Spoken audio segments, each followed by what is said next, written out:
चलो तो स्टार्ट करते हैं, रिवीजन करते हैं क्या क्या हमें पता है।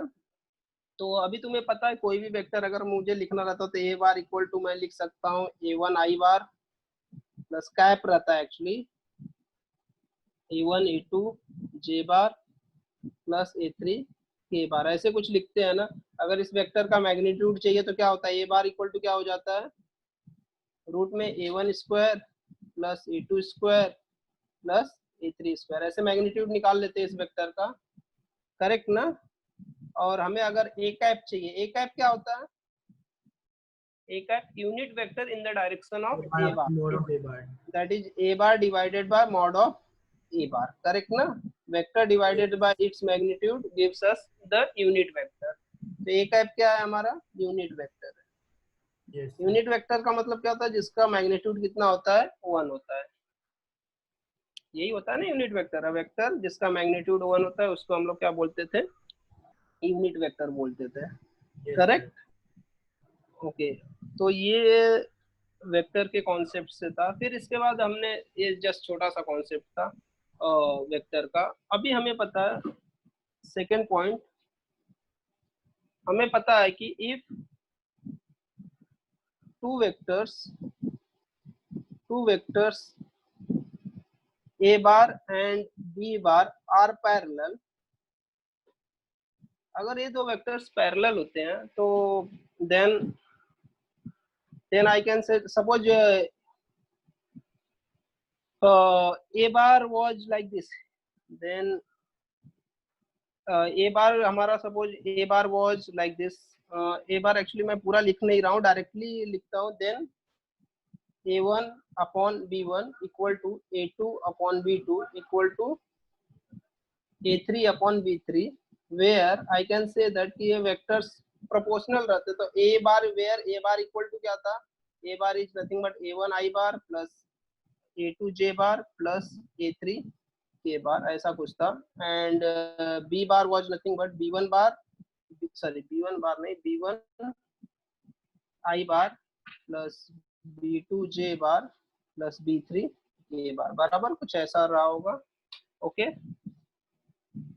अगर ये दो वेक्टर पैरेलल होते हैं तो उनका रेशियो प्रोपोर्शनल होगा। ठीक है, रेशियो प्रोपोर्शनल में होते हैं, तो ये हमें पता होना चाहिए। ठीक है ना, रेशियो प्रोपोर्शनल से होते हैं। और इसके बाद थर्ड पॉइंट देखो, थर्ड पॉइंट क्या बोलता है, if A bar and B bar are two vectors, then vector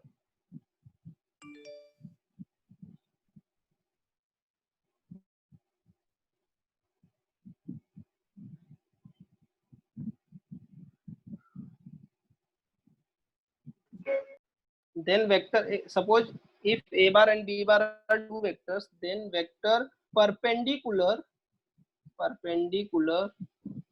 to both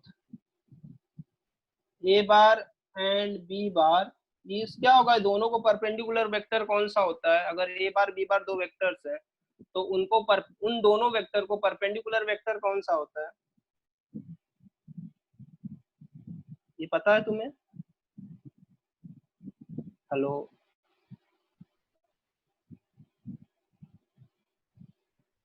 hello. अगर A bar and B bar two vectors हैं तो उन दोनों को परपेंडिकुलर वेक्टर कौन सा होता है, ए बार कोई बता सकता। Correct sir. Yes yes, that is A bar cross B bar. A bar cross B bar जो रहता है वो दोनों वेक्टर को परपेंडिकुलर होता है। ठीक है ना, करेक्ट। तो ए बार एंड बी बार अगर दो वेक्टर्स दिए हुए हैं तो मैं अगर ए बार क्रॉस बी बार निकालता हूँ तो ये एक ऐसा वेक्टर होगा जो ए एंड बी दोनों को परपेंडिकुलर होगा। ठीक है, this is very important result. तो ये तुम्हें याद रखना है कि अगर दो वेक्टर्स दिए हुए हैं तो अगर मैं उनका क्रॉस प्रोडक्ट निकालता हूँ तो वो वेक्टर क्या होगा, that will be the perpendicular to both A bar and B bar. And cross product कैसे निकालते हैं, डिटर्मिनेंट से, पता है ना वो तो। हाँ हाँ तो वो मैं नहीं बताऊंगा, ठीक है ना, वो निकालते हैं, वो प्रोडक्ट्स तुम्हें समझ में आना चाहिए। ओके, क्लियर है ये चीज। चलो फोर्थ पॉइंट देखते हैं हम लोग। थर्ड पॉइंट हो गया, फोर्थ पॉइंट देखो क्या दिया हुआ है, क्या होता है। फोर्थ पॉइंट ये मैं बोल रहा हूँ कि इफ, चलो direction ratios and direction cosines पे आ जाते हैं, डायरेक्टली 3D में हम चले जाते हैं। इफ ए बार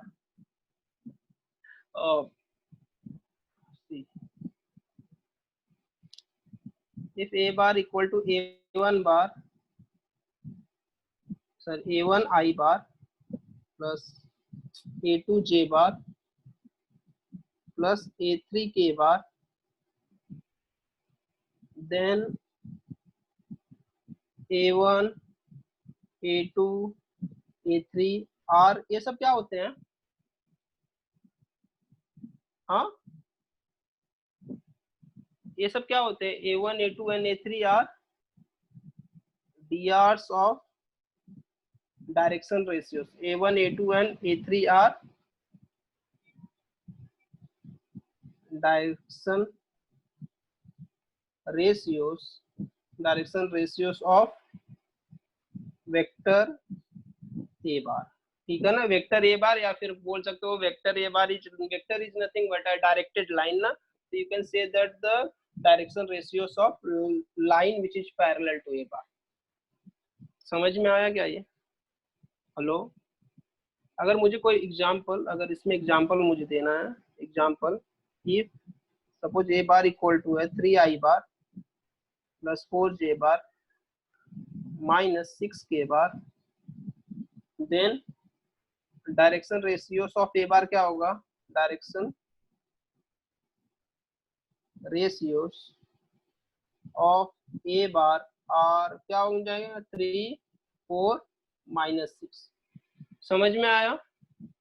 हेलो, ये यस समझ सर। में आया क्या? ये क्लियर है ना? तो खाली वेक्टर अगर दिया हुआ है तो उसके करस्पॉन्डिंग कंपोनेंट्स अब अगर हम लोग ले लेंगे तो the components are nothing but the D Rs. वो सब क्या होते हैं? डायरेक्शन रेशियोस होते हैं। कोई भी, अच्छा अगर सपोज ये वेक्टर है, अच्छा ये एक लाइन के, एक लाइन या वेक्टर के कितने डायरेक्शन रेशियोस होते हैं? हेलो, एक ही होता है डायरेक्शन रेशियो कि मल्टीपल होते हैं? हेलो, एक लाइन के कितने डायरेक्शन रेशियोस होते हैं? एक होता है, खाली एक सेट होता है, मतलब एक सेट होता है, या फिर बहुत सारे इनफाइनाइट सेट्स होते हैं? बहुत सारे होते हैं सर। बहुत सारे होते हैं। यस, प्रोपोर्शनल बेसिकली चाहिए रहता है हमें, तो इसके बहुत सारे, तो डायरेक्शन रेशियो जैसे 3 4 -6 देखा, अगर मैं इसी को लिख सकता हूँ, डबल कर देता हूँ सबका, दैट इज 6 8 एंड -12 भी हो जाएगा, करेक्ट ना? हेलो, समझा? Yes, sir. हाँ, तो डायरेक्शन रेशियोस आर इनफाइनाइट, लेकिन डायरेक्शन कोसाइंस, इसके बाद डायरेक्शन कोसाइन एक टॉप है, जो डायरेक्शन कोसाइन कितना होता है हमारा? यूनिक होता है, डायरेक्शन कोसाइन एक ही होता है एक लाइन का, ठीक है। तो डायरेक्शन रेशियोस इनफाइनाइट होते हैं, 3 4 6 लिख सकता हूँ, या फिर मैं क्या लिख सकता हूँ, और इसका डायरेक्शन रेशियो 6 8 -12 लिख सकता हूँ, और डिवाइड करता हूँ 2 से, 3/2 2 -3 भी हो सकता है, करेक्ट ना? तो direction ratios are infinite and so on. Clear है एकदम से? ये क्लियर है? तो डायरेक्शन रेशियोस एकदम सिंपली हम लोग फाइंड कर सकते हैं, करेक्ट। और डायरेक्शन कोसाइंस क्या होता है?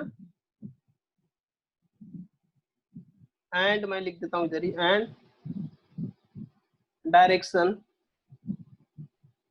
कोसाइंस, और डायरेक्शन कोसाइन क्या होता है? अगर a1 a2 a3 direction ratio, direction cosine L का क्या फॉर्मूला होता था? a1 डिवाइडेड बाय रूट में a1 square plus a2 square plus a3 square, correct ना? ऐसे ही एल एम एन, एम क्या होगा? m is nothing but a2 divided by root में a1 square plus a2 square plus a3 square. समझ में आया नहीं? एंड लास्ट क्या था? एल एम एन, एन क्या हो जाएगा हमारा? N is nothing but a3 divided by root में मैग्नीट्यूड जो भी आएगा, a1 square plus a2 square plus a3 square. ठीक है। तो ये डायरेक्शन कोसाइंस क्लियर है। तो डायरेक्शन कोसाइन क्या होता है? डायरेक्शन कोसाइन कितना होता है? वो एक यूनिक होता है। तो डायरेक्शन को किसी भी लाइन का कितने डायरेक्शन कोसाइन होते हैं? एक ही डायरेक्शन, एक one set of direction cosine. ठीक है। डायरेक्शन कोसाइन क्या होता है? Cosine of the angle made by the line with the coordinate axis. तो एक लाइन है या फिर वेक्टर है जो इसके साथ एंगल बनाता है, उन एंगल्स का हमें कॉस लेना रहता है, तो डायरेक्शन कोसाइन। ठीक है। तो और हमें पता है, ऑल्सो हमें पता है ना, ये प्रॉपर्टी तो पता है, L square plus M square plus N square कितना होता है? कितना आता है? 1 आता है ना? हेलो, Yes, ये सब sir. पता है ना? डायरेक्शन कोसाइंस का स्क्वायर करके सम करेंगे तो 1 हो जाएंगे। ओके, तो ये क्लियर है तुम्हें? तुम्हें अच्छा, चलो मैं एक ये पूछता हूँ।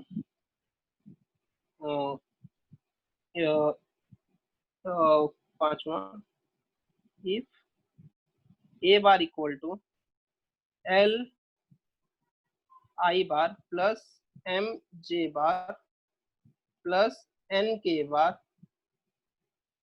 ऐसा दिया हुआ है।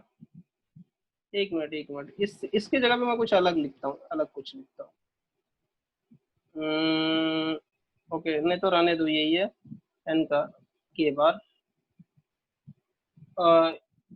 देन वेयर आई कैन, मैं बोलता हूँ where L M and N are direction cosines of A bar, then direction ratios क्या होंगे? बताओ, इसके डायरेक्शन रेशियोज क्या होंगे? देन डीआरस आर क्या होंगे? DRs direction ratios. Hello, direction ratio बताओ। LMN ही होगा sir. Yes, direction ratios are nothing but L M N. एक तो डायरेक्शन, एक तो ये हो जाएगा एल एम एन होगा, और भी डायरेक्शन रेशियो होगा, क्योंकि डायरेक्शन रेशियोज तो इनफाइनाइट होते हैं ना, तो हमारे ऊपर है। एक एल एम एन होगा, या फिर मैं कुछ भी 2L 2 से मल्टीप्लाई कर रहा हूँ, 2M 2N। समझ में आया? तो ओके, अच्छा, कोई मुझे बता सकता है, कोई मुझे बता सकता है कि ए बार कैसा वेक्टर है अगर ऐसा दिया हुआ? तो ए बार इज यूनिट वेक्टर ना, मैग्नीट्यूड निकालो ना उसका। मैग्नीट्यूड कितना आएगा ए बार का, बताओ मुझे। 1 आएगा सर। क्योंकि रूट में L L² square M plus M। Square N square आएगा, दैट इज 1 ना, वो तो हमें पता है 1 होता है, रूट 1 विल बी 1। तो ए इज यूनिट वेक्टर। तो ये अगर कोई भी यूनिट वेक्टर दिया है तो जो उसके कंपोनेंट होते हैं, those components are nothing but the direction cosine होते हैं, डायरेक्टली हम लोग बोल सकते हैं, बराबर। या फिर अपने को पता है कि उसका मैग्नीट्यूड 1 आने वाला है, तो डिनोमिनेटर 1 हो जाएगा, तो डायरेक्टली जो कंपोनेंट्स रहेंगे that components will be nothing but the direction cosines. Clear है ये?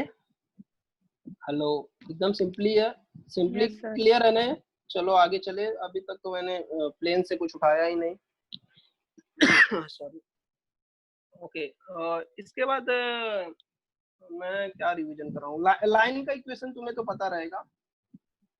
डायरेक्शन रेशियोज, डायरेक्शन कोसाइन हो गया ना, इतना ही मुझे बताना था इसके बारे में, ये इंपॉर्टेंट था। और पैरेलल वाला तो मैंने बता दिया बेसिक्स में।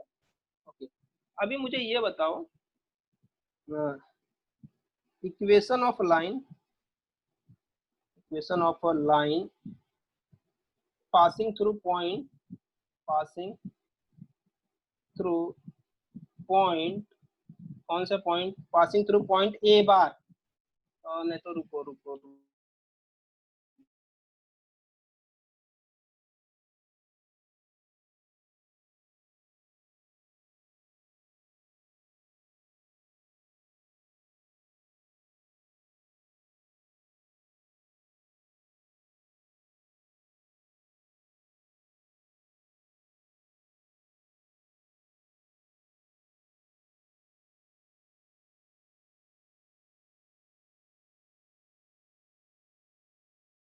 बी बार है, वेक्टर बी बार है, उसके जो डायरेक्शन रेशियो है ना, b1 b2 b3 लिखते हैं। सर ने नोट्स में क्या दिया था? b1 b2 b3 दिया है तुम्हें। वेक्टर बी बार अगर रहता है तो सपोज b1 आई बार प्लस b2 जे बार प्लस b3 b3 के बार। अगर ये वेक्टर बी बार है तो यहाँ पे डिनोमिनेटर में क्या आ जाएगा बताओ मुझे, b1 होता है ना, y माइनस y1 ना, हेलो, अपॉन b2 होता है, करेक्ट ना, एंड z माइनस z1 होता है b3 ना, इक्वल टू लैम्बडा होता था, या लैम्बडा लिखोगे तो चलेगा। तो हमारा लाइन का इक्वेशन कितना होता था, सिर्फ ये वाला पार्ट कि नहीं, दिस इज कार्टेशियन फॉर्म ना।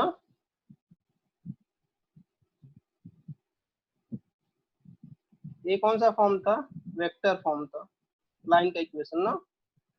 हेलो, क्लियर है ये।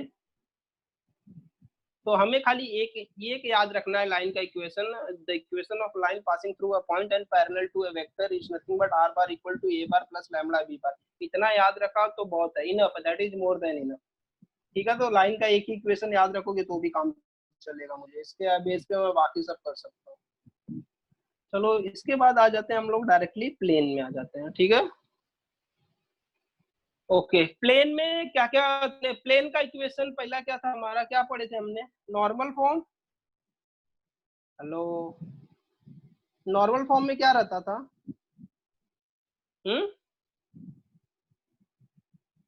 हेलो, नॉर्मल फॉर्म में क्या रहता था, R bar dot dot N N cap, bar N cap, N bar नहीं है, N cap equal to P where N cap is normal vector, when cap is normal vector to plane, ठीक है ना। Basically क्या है, N cap normal unit vector है, basically क्या हो जाएगा, एन कैप बोला तो unit vector, normal unit vector होगा, नॉर्मल वेक्टर नहीं, normal unit vector, normal unit, या फिर मैं बोल सकता हूँ कि unit vector of normal vector, correct ना, ये तो बोल सकता हूँ ना, नॉर्मल यूनिट वेक्टर बोलने के, चलो normal where N bar is normal unit vector, ठीक है ना, ओके। और P and P is distance of the plane. Yes distance of plane, लेकिन कहाँ से, distance of plane, Origin. Yes from origin, this is important, distance कहाँ से, जो P है that is nothing but distance of plane from the origin. और यहाँ पे ये ध्यान रखना कि ये एन कैप है, ओके, क्लियर है ये। हेलो, तो इसमें कैसा रहेगा कि तुम्हें ओरिजिन से एक नॉर्मल वेक्टर, उस पे एक नॉर्मल वेक्टर दिया रहेगा। देखो नॉर्मल वेक्टर जरूरी, हेलो यहाँ पे ध्यान दो, यहाँ पे ध्यान दो, इसमें ये जो मैंने N cap is normal unit vector है ना, हेलो,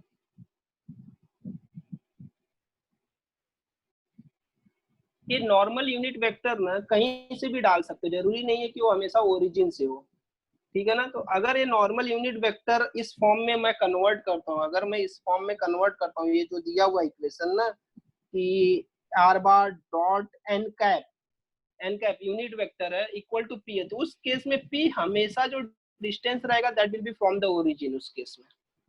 हेलो, समझ में आ रहा है क्या क्या मैं बोल रहा हूँ, कि अगर मैं R bar dot N cap इस फॉर्म में कन्वर्ट करता हूँ ना वेक्टर, इसको प्लेन के इक्वेशन को, तो उस केस में P will be the distance of plane from the origin होगा। अभी दूसरा इक्वेशन है हमें प्लेन का, एक दूसरा भी इक्वेशन ऐसा भी तुम्हें देखो, सेकंड क्या इक्वेशन होता है, this was suppose first, second equation क्या होता था, R bar into N bar is equal Yes. to A bar into N bar. Equation of plane नहीं वैसा, ठीक है, equation of plane passing through एक पॉइंट से, passing through point A bar and perpendicular to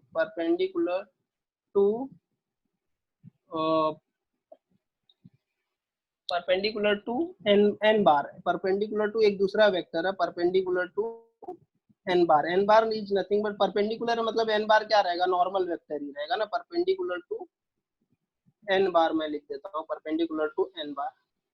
क्या होता है इसका equation, r bar dot n bar, hello, dot n bar equal to क्या होता है बताओ इसका, a bar dot n bar. अच्छा यहाँ पे देखो n कैप नहीं है, यहाँ पे बार है, यहाँ पे क्या है, बार है। अच्छा कोई बोलता मुझे इक्वेशन ऐसा, चलो वो बाकी हम लोग प्रॉब्लम में डिस्कस करेंगे। यहाँ पे नोट करो, यहाँ पे बार है, कैप नहीं है, तो यहाँ पे n क्या है तुम्हारा, n एक नॉर्मल वेक्टर है, यूनिट वेक्टर होना जरूरी नहीं है, ठीक है ना। जो ये n बार है ना, n bar is not a unit vector, n bar unit vector हो भी सकता है, नहीं भी हो सकता है, नीचे वाले सेकंड इक्वेशन में। हेलो, तो मैं यहाँ पे लिख देता हूँ n बार कैन और can not be unit vector. इसमें जो n बार है वो यूनिट वेक्टर हो भी सकता है, नहीं भी हो सकता है, क्लियर है, ठीक है ना, वो उसके ऊपर है। तो इस तो वेक्टर का अगर इक्वेशन इस फॉर्म में याद करोगे तो ठीक है। ये एक तो ये सब कौन से फॉर्म है, वेक्टर फॉर्म है ना। हेलो सर आर बार को क्या बोलते हैं? हाँ, आर बार तुम्हारा R bar। जनरल पॉइंट है। R bar is nothing but X I bar, एक कोई भी पॉइंट है, random point, X I bar plus Y J bar plus Z K bar रहता है। तो उस प्लेन पे एक रैंडम पॉइंट रहता है। सपोज मेरा एक प्लेन है, इस प्लेन पे इनफाइनाइट पॉइंट हो सकते हैं कि नहीं, उसी में से एक जनरल पॉइंट होता है पी, हम लोग मानते, तो that is X comma Y comma Z लेते हैं, और वो जो पी रहता है उसी का हम लोग पोजीशन वेक्टर ड्रॉ करते हैं ओरिजिन से, तो that is nothing but R बार। समझा अभी? Yes sir. तो कोई भी एक जनरल पॉइंट रहता है, जनरल पॉइंट ऑन प्लेन, और उसका position vector, R bar is nothing but a position vector of a general point on plane. Clear? या फिर लाइन के केस में भी, लाइन में भी क्या रहता है, आर बार लेते हैं ना हम लोग लाइन। हेलो, लाइन में भी तो लेते हैं आर बार, तो आर बार क्या रहता है लाइन में, एक जनरल पॉइंट रहता है ऑन द गिवन लाइन, ठीक है, समझा ना ये? Yes sir. Hello Piyush, clear है ये? हाँ सर। ओके वेट, ठीक है। तो इस केस में आर बार, तो हमें प्लेन का अगर वेक्टर सी, अगर हमें प्लेन का इक्वेशन निकालना है, प्लेन इक्वेशन निकालना, तो हम लोग सिंपली क्या करेंगे, हम लोग एक पॉइंट प्लेन पे फाइंड करेंगे और उसका नॉर्मल वेक्टर फाइंड करेंगे। ये दो चीज मिल गई तो मैं निकाल दूंगा, एक पॉइंट प्लेन पे पता होना चाहिए और नॉर्मल वेक्टर पता होना चाहिए, या फिर हमें नॉर्मल यूनिट वेक्टर पता होना चाहिए और distance of a plane from origin पता होना चाहिए। क्लियर? हेलो, ये क्लियर है? Yes sir. ये क्लियर है ना। चलो अभी एक और पॉइंट डिस्कस करते हैं जो कि इम्पोर्टेंट है।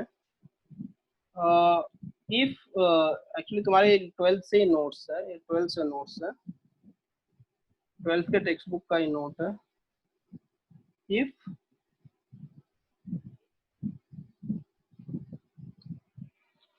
इफ इसमें क्या बोलता है 12th के नोट्स से, कि अगर suppose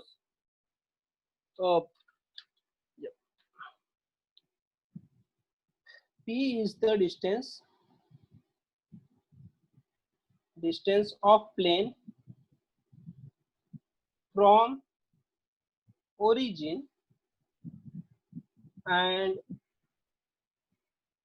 L, M, N are direction cosines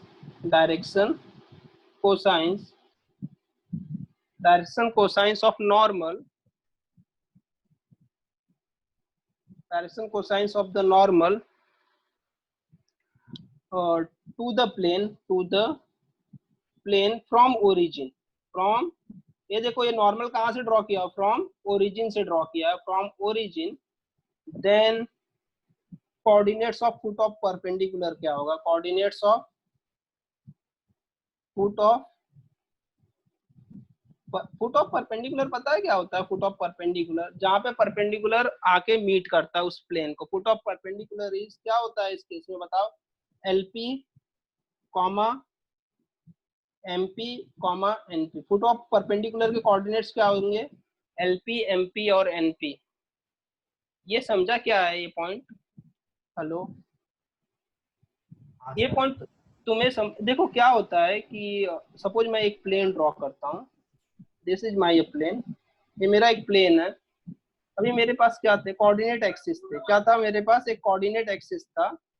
तो इसमें 3 एक्सिस है। Suppose this is my X axis, Y axis और जेड एक्सिस। मैं इसे नहीं सॉरी उल्टा हो गया, ऐसा नहीं लेते हैं, रुको जाने दो, मैं सिर्फ 2 के लिए ही बताऊंगा। Suppose this is X axis, this is Y axis, Z axis यही वाला हम लोग मानते हैं। अभी इस प्लेन पे एक पॉइंट है, बराबर। उस पॉइंट, हमने इस प्लेन पे ओरिजिन से क्या ड्रॉ किया? एक नॉर्मल ड्रॉ किया। क्या ड्रॉ किया? एक परपेंडिकुलर ड्रॉ किया है।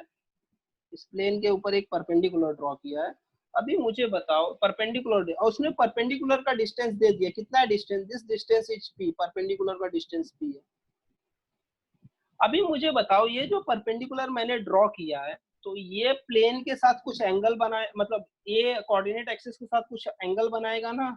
और ये एंगल क्या रहता था? अल्फा रहेगा कि नहीं? एक्स एक्सिस के साथ क्या रहेगा? अल्फा। वाई एक्सिस के साथ क्या रहेगा? बीटा। करेक्ट कि नहीं? Hello sir hello. Alpha beta और गामा ना। हाँ, गामा मैं नहीं ड्रॉ कर रहा हूँ, ठीक है ना, गामा की जरूरत नहीं, अल्फा बीटा खाली रखो। अच्छा, तो इसके कोऑर्डिनेट्स देखो क्या हो जाएंगे। सपोज एक्स है, वाई है और जेड है, इसके कोऑर्डिनेट्स जनरल पॉइंट ले रहा हूँ मैं। अभी मुझे बताओ, अगर मैं इसमें मैं कॉस अल्फा अप्लाई करता हूँ, कॉस अल्फा, तो कॉस अल्फा क्या हो जाएगा? दिस डिस्टेंस, ये वाला डिस्टेंस ना। सपोज परपेंडिकुलर ड्रॉ किया था तो परपेंडिकुलर एम आएगा, और ये था, तो कॉस अल्फा क्या होगा? O M divided by N था। Suppose O M divided by O N होगा कि नहीं? बताओ मुझे कॉस अल्फा का फॉर्मूला। अरे एडजेसेंट अपॉन हाइपोटेनियस, हाइपोटेनियस ना, हाइपोटेनियस क्या है उसमें? पी है ना, sorry O M O N है ना हाइपोटेनियस तुम्हारा। इस केस में ट्राइंगल अगर ओ एम एन लोगे तो। हेलो, नहीं समझ में आ रहा है ये? समझा सर। समझा ना? और अभी मुझे बताओ कॉस अल्फा को हम लोग क्या बोलते हैं? कोसाइन है ना, डायरेक्शन कोसाइन है ना, एल इसी को बोलते हैं ना हम लोग। कॉस अल्फा को एल एल बोलते हैं ना, कि नहीं लाइन के केस में? हेलो, अरे मुझे बताओ कॉस अल्फा क्या डायरेक्शन कोसाइन ही है ना, तो cos alpha will be L ना, कि नहीं? कॉस अल्फा एल होगा कि नहीं होगा? बताओ, यही तो नोटेशन में लेते हैं ना। डायरेक्शन कोसाइन क्या होता है? हाँ कॉस अल्फा सर। होता है ना, L is nothing but cos alpha. और अच्छा, ओ एम का वैल्यू बोलो इसमें क्या? O M is nothing but X coordinate, diagram से दिस विल बी एक्स ना, हाँ सर। ओ एम एक्स होगा। और ओ एन क्या है? ओ एन पी दिया हुआ था, तो देयरफॉर एक्स कोऑर्डिनेट क्या आ जाएगा? एल पी आ जाएगा कि नहीं? हेलो, वही है, देखो ना, X coordinate will be L P. Similarly Y coordinate निकालेंगे तो क्या आएगा? वाई इक्वल टू क्या आ जाएगा? एम पी आ जाता है, एंड जेड इक्वल टू क्या आ जाता है? एन पी आ जाता है। तो क्लियर है ये कैसे आया? हाँ सर। तो बेसिकली तुम्हें क्या, अगर सपोज तुम्हें डायरेक्शन कोसाइंस नॉर्मल के पता है, और डायरेक्शन कोसाइंस पता है, और तुम्हें distance of the normal from the origin पता है, तो फुट ऑफ द परपेंडिकुलर, जो परपेंडिकुलर के कोऑर्डिनेट्स जहाँ पे परपेंडिकुलर मीट करेगा प्लेन को, तो foot of the perpendicular are nothing but LP, MP and NP होगा। ठीक है, क्लियर है ये? मैं ये डायग्राम डिलीट कर देता हूँ, ठीक है?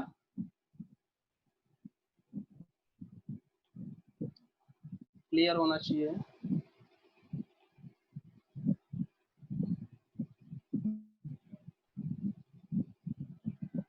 ओके, ठीक है, वो ये समझा नोट जो दिया था मैंने अभी एक्सप्लेन किया कि फुट ऑफ द परपेंडिकुलर के कोऑर्डिनेट्स कैसे आते हैं। ओके, नेक्स्ट पॉइंट देखो, नेक्स्ट पॉइंट देखो।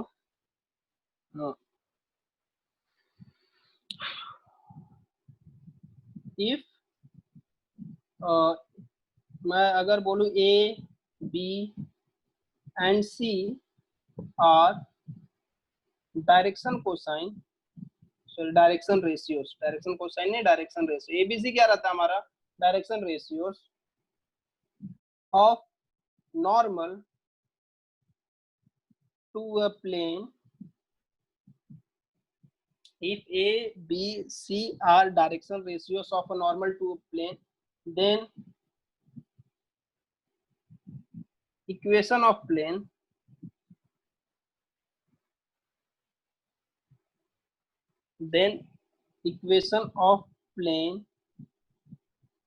इज क्या होगा? इक्वेशन ऑफ प्लेन बताओ। अगर A B C direction ratios पता है तो A X plus B Y plus C Z plus D equal to zero, D equal to zero where D is arbitrary constant. ठीक है, अगर एक कोई वेक्टर है, सपोज नहीं कोई एक नॉर्मल है प्लेन को, और उसका अगर हमें सिंपली ये देखो, अगर हमें नॉर्मल का डायरेक्शन रेशियोज पता है, क्या पता है हमें? नॉर्मल का अगर डायरेक्शन रेशियोज पता है तो we can simply find the equation of plane. क्या इक्वेशन ऑफ प्लेन कौन से फॉर्म होगा? A X plus B Y plus C Z, मतलब जो डायरेक्शन रेशियोज है वही है, उनके करस्पॉन्डिंग कंपोनेंट्स आएंगे। इतना तो पार्ट फिक्स हो गया। अभी डी क्या है? Plus D equal to zero. D एक क्या है? आर्बिट्री कांस्टेंट है, डी का वैल्यू कुछ भी हो सकता है। This D is not a distance of a plane from origin, नहीं, ये D distance of a plane from origin नहीं है, ये रैंडमली लिखा हुआ है। डी कुछ भी होता है क्योंकि D is an arbitrary constant. तो इसमें एक नोट करने वाली चीज है कि if L, M and N are direction cosines, ये सब क्या है? डायरेक्शन कोसाइंस शॉर्ट में लिखना चाहिए। Are direction cosines of normal vector and P is length of, या P is distance of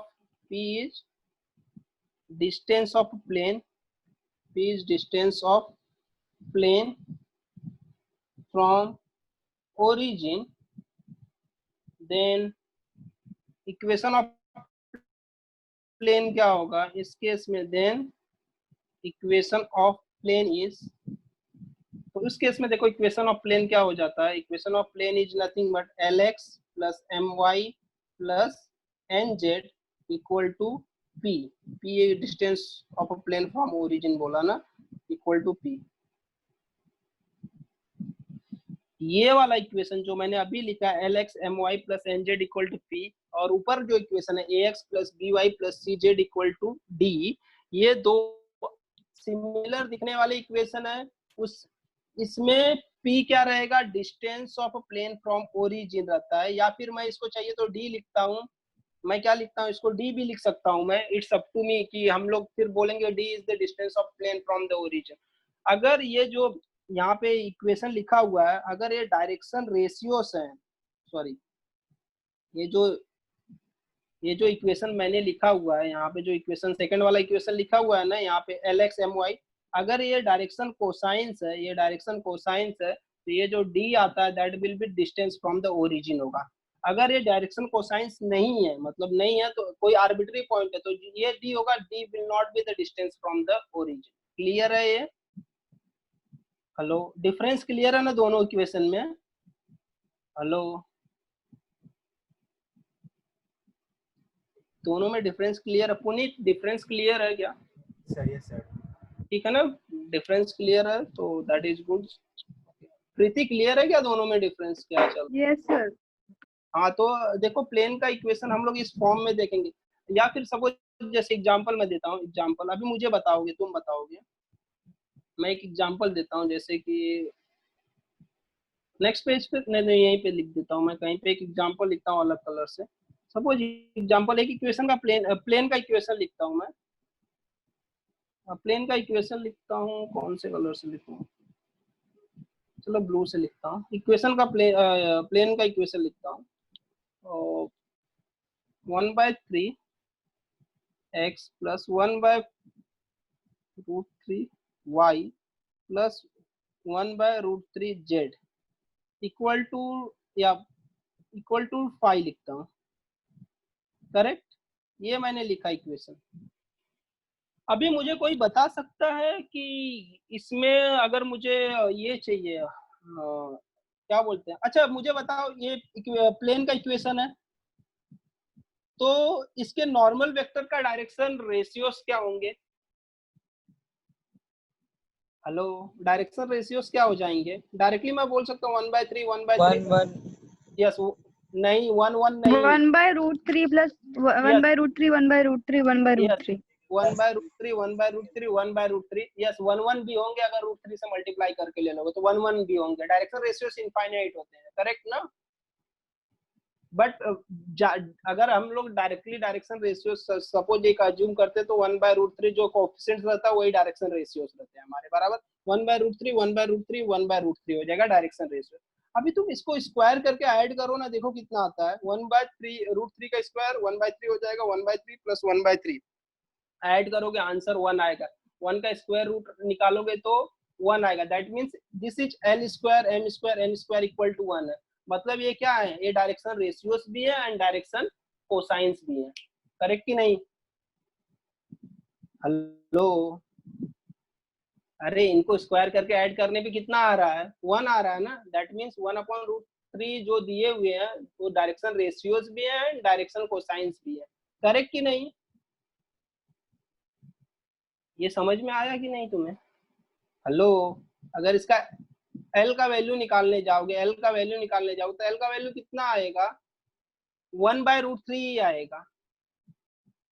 hello, समझ में आया क्या ये?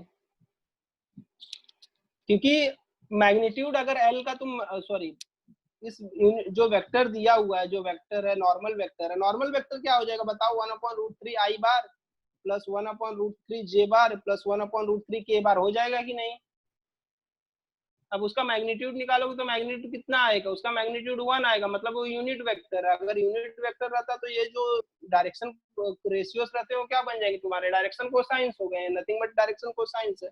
अगर डायरेक्शन कोसाइंस दिए हुए हैं इसका मतलब जो ये p है, जो डिस्टेंस दिया हो, जो फाई दिया, that phi is nothing but distance of the plane from the origin, है कि नहीं? क्या हुआ, गोल गोल घूम रहा है क्या? कि समझ में आया या फिर सब एक में ही मिक्सअप हो गया? सर इसमें मतलब 1/√3 1/√3 1/√3 ये तो डायरेक्शन रेशियो भी हो सकता है ना? यस, ये डायरेक्शन रेशियोस भी है, डायरेक्शन कोसाइंस भी है, दोनों है। हो सकता नहीं है, दोनों है, डायरेक्शन रेशियो भी है, डायरेक्शन कोसाइन भी है, करेक्ट ना? तो अभी मैं इसमें ये कंसीडर कर सकता हूँ ये डायरेक्शन को, क्योंकि डायरेक्शन सी डायरेक्शन रेशियोस तो इनफाइनाइट होते हैं, तो डायरेक्शन कोसाइन तो फिक्स होगा, ये डायरेक्शन कोसाइन ही है, 1/√3 डायरेक्शन कोसाइन है। तो ये इनका डायरेक्शन कोसाइन जब मुझे पता है ये डायरेक्शन कोसाइन के फॉर्म में, इसका मतलब जो फाई दिया हुआ है, जो फाई दिया हुआ है, ये जो फाई नंबर दिया हुआ है, this phi is nothing but what? This phi is nothing but the distance of a plane from the origin. अगर ये एल एम एन है तो this is L, this is M, this is N. अपने को कैसे पता चला? मैंने स्क्वायर करके ऐड किया तो 1 आया, तो दैट देयरफॉर ये क्या हो जाएंगे कंपोनेंट्स? एल एम एन हो जाएंगे डायरेक्टली। वो जो कंपोनेंट दिए हुए हैं ना, एक्स के कोएफिशिएंट्स दिए हुए हैं, वो कोएफिशिएंट्स क्या हो जाएंगे? डायरेक्टली डायरेक्शन कोसाइंस हो जाएंगे। क्लियर है? अगर सपोज मैं दूसरा लिखता हूँ, सपोज ऐसा लिखता हूँ, एक नया इक्वेशन लिखता हूँ, देखो 3x plus 4y plus 9z equal to 20। बताओ इस प्लेन का जो इक्वेशन है, ये प्लेन का इक्वेशन है, अभी इसका डायरेक्शन रेशियोस क्या है? 349 349 है, करेक्ट। डायरेक्शन रेशियोस 349 है। डायरेक्शन कोसाइन हमें फाइंड करना पड़ेगा, परफेक्ट ना? अगर जब ये डायरेक्शन कोसाइन ही है, डायरेक्शन रेशियोस नहीं है, स्क्वायर करोगे रूट में लोगे तो 1 नहीं आएगा। इसका मतलब ये जो 20 है, that 20 is not a distance of plane from origin. समझा कि नहीं? ये 20 डिस्टेंस नहीं होगा प्लेन, ये दिस इज आर्बिट्री कांस्टेंट। समझ में आया कि नहीं तुम्हें? हेलो,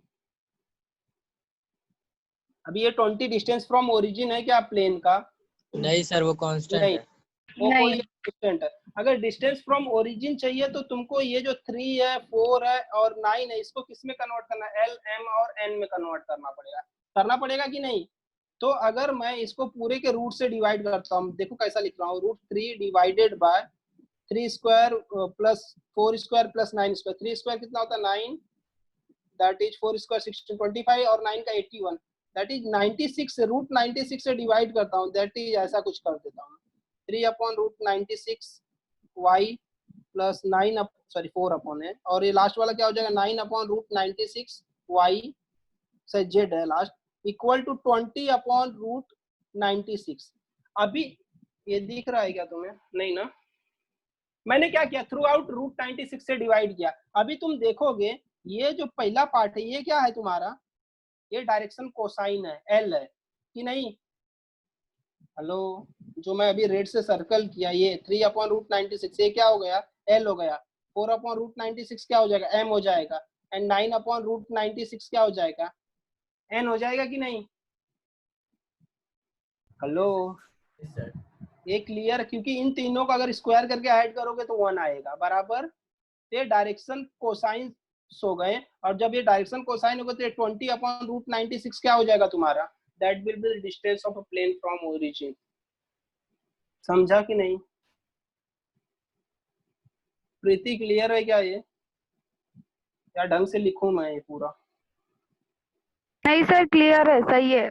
समझा ना तुम्हें कि अगर हाँ। मैं उसको इसमें कन्वर्ट कर दूं डायरेक्शन कोसाइंस में कन्वर्ट कर दूंगा तो जो हमारा कांस्टेंट आएगा that constant is nothing but the distance of a plane from origin हो जाता है। समझा कि नहीं? चलो आगे चले। तो ये क्लियर होना चाहिए क्योंकि क्वेश्चंस में लगेंगे। फाइन। और उसके बाद एक मिनट, ये तो मैंने बता दिया इतना चीज है, तो और क्या चाहिए मुझे, ये सब तो बता दिया मैंने। चलो नेक्स्ट टॉपिक देखते हैं।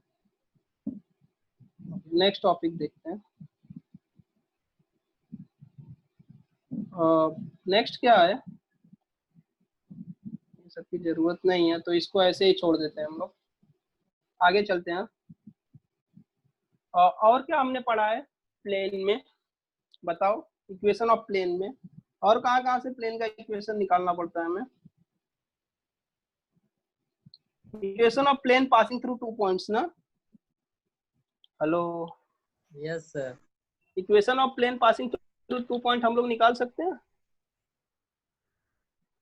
एकदम सिंपल है। अरे 2 पॉइंट, सपोज एक प्लेन है, दिस इज ए प्लेन, ये प्लेन पे 2 पॉइंट है, 2 पॉइंट से ये पास हो रहा है प्लेन, करेक्ट ना, पासिंग थ्रू 2 पॉइंट्स। तो इस प्लेन का इक्वेशन क्या होगा?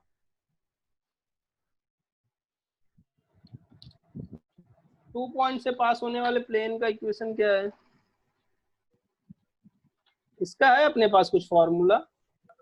Sir x2 minus x1 y2 minus y1 z2 minus z1 ये से डायरेक्शन रेशियो निकाल लेंगे।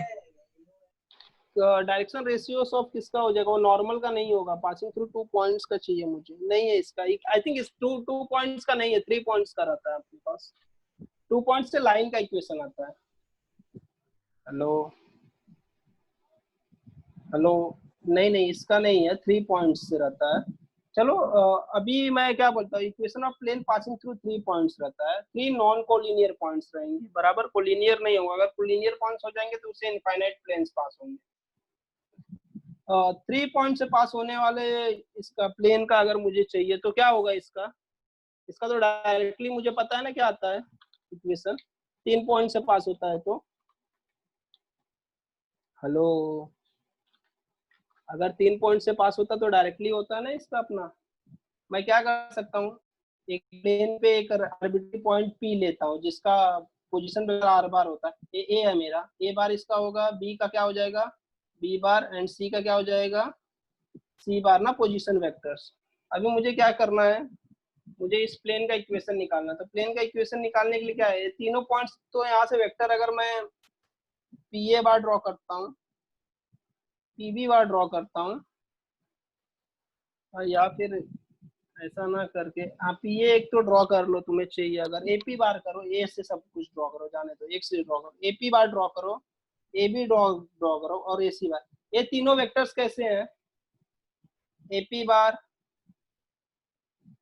पीबी बार, ये सब वेक्टर्स कैसे हैं, AP bar A B bar and A C bar और कोप्लेनर वेक्टर है ना। कोप्लेनर मतलब क्या है, सेम प्लेन में है ना, हेलो, ये तीनों क्या है, सेम प्लेन में है, तो सेम प्लेन में होता है तो इनका क्या स्केलर ट्रिपल प्रोडक्ट जीरो होगा कि नहीं, AP bar dot B bar cross AC bar equal to कितना हो जाएगा, जीरो हो जाएगा ना, हेलो, स्केलर ट्रिपल प्रोडक्ट कितना हो जाएगा, जीरो हो जाएगा, बस स्केलर ट्रिपल प्रोडक्ट से हम लोग निकाल सकते हैं। पी बार क्या है, तो एपी बार क्या होगा, आर बार, क्योंकि पी बार का हमने आर बार लेते हैं, A bar R bar minus A bar dot with A B bar क्या आएगा, B bar minus A bar dot with C bar minus A bar, correct कि नहीं, ठीक है ना, इसको एक्सपेंड कर सकते हो अंदर से, तो are bar dot A bar.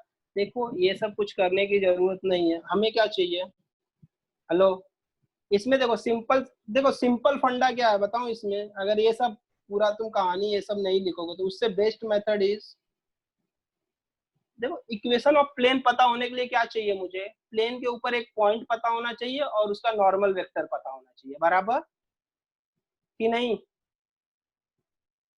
Plane के ऊपर एक पॉइंट पता होना चाहिए और उसका नॉर्मल वेक्टर पता होना चाहिए, यहाँ पे एक नहीं तीन तीन पॉइंट पता है, हमें 3 पॉइंट पता, लेकिन नॉर्मल वेक्टर पता है क्या, नहीं, नॉर्मल वेक्टर मिल सकता है क्या, हाँ सर, कैसे दोनों निकालेंगे का नॉर्मल वेक्टर, ए बी दो बार वेक्टर का cross product. Cross, yes, A B bar और ए सी बार का क्रॉस प्रोडक्ट ले लो, you will get the normal vector, या फिर तुम चाहिए ए बी बार और बी सी बार का क्रॉस प्रोडक्ट ले लो, you will get the normal vector, normal vector मिल गया और एक पॉइंट तो पता ही है, find the equation of plane, ये सब लगाने की जरूरत ही नहीं है कुछ भी, समझ में आया क्या क्या बोल रहा हूँ मैं, हेलो, समझा कि नहीं है, कुछ मत करो, सिंपली क्या करो, तुम्हें एक नॉर्मल वेक्टर चाहिए, नॉर्मल वेक्टर चाहिए तो इस प्लेन को नॉर्मल, दो वेक्टर दिया उनका क्रॉस प्रोडक्ट ले लो, वो नॉर्मल होगा प्लेन को, तो नॉर्मल वेक्टर मिल गया, एक पॉइंट तुम्हें पता है, नॉर्मल फॉर्मूला अप्लाई कर दो प्लेन का, कुछ करने की जरूरत नहीं है, क्लियर है ये, ठीक है, तो ये वाला चीज ले सकते हो,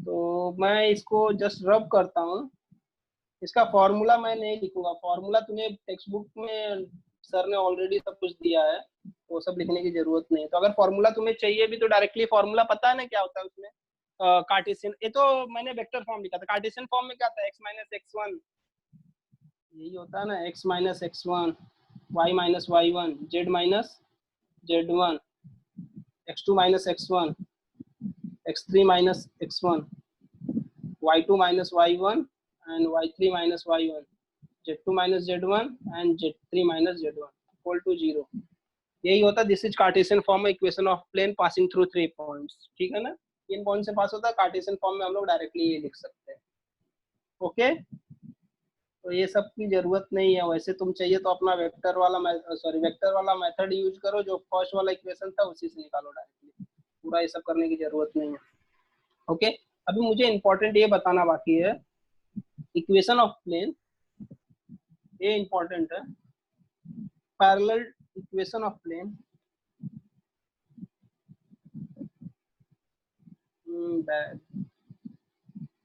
equation of plane, equation of plane passing through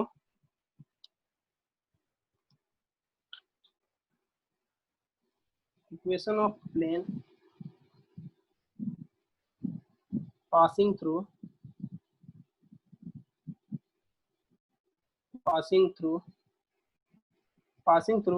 intersections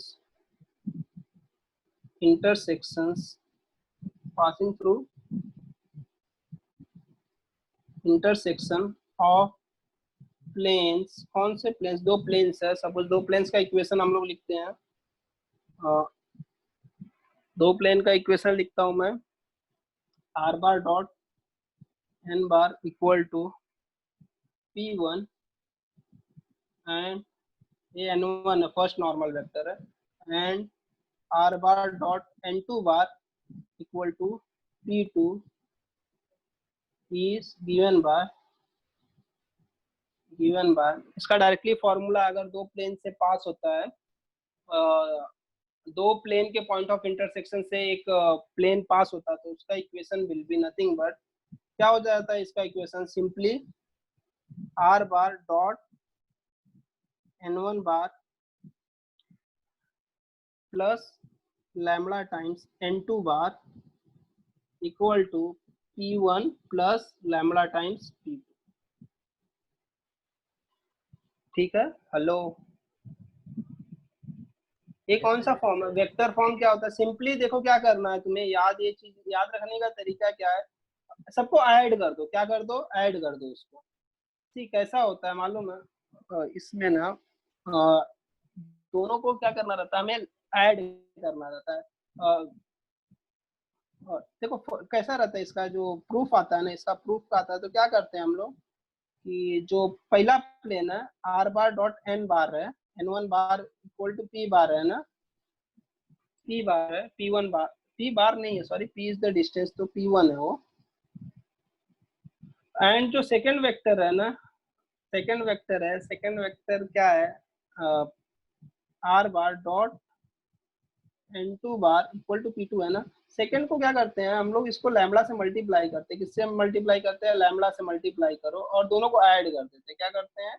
add कर देते हैं, लैम्बडा से मल्टीप्लाई करके। देखो इसको लिख सकते थे तुम r bar dot n1 bar minus p1 equal to 0, और इसको लिख सकते हो r bar dot n2 bar equal minus p2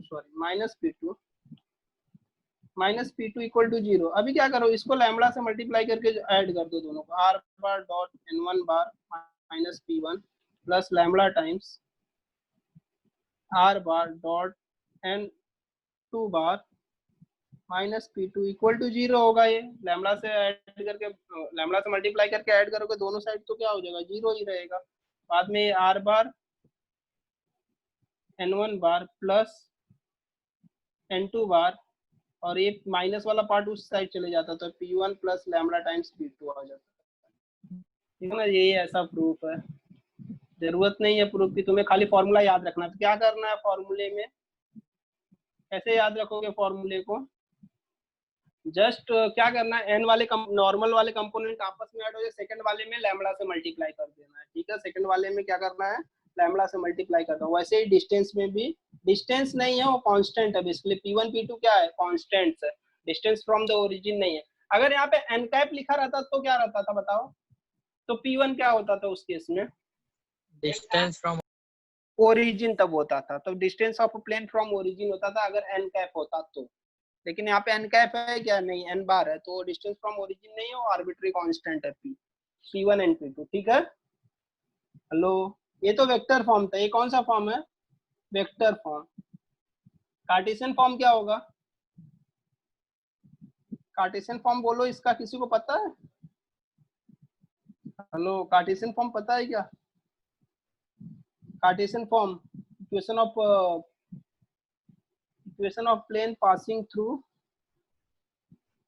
equation of plane passing through point of intersections of planes।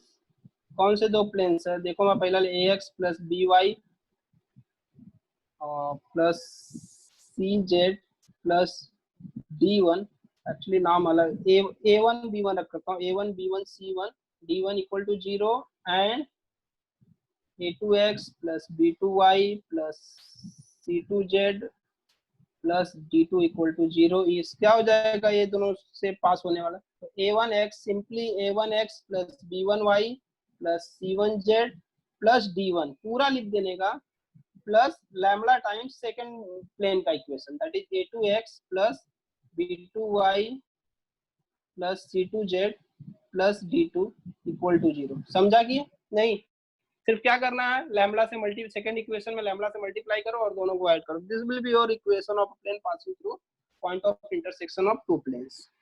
Clear है ये? हेलो, ठीक है, इतना आई थिंक इनफ है। और एक है, और एक इक्वेशन ऑफ अ प्लेन है, वो सब हमें देखो, equation of plane passing through a point and parallel to two vectors. अगर दो वेक्टर को पैरेलल है, b1 एंड b2 को पैरेलल है, तो हम लोग कर सकते हैं इक्वेशन ऑफ प्लेन फाइंड कर सकते हैं।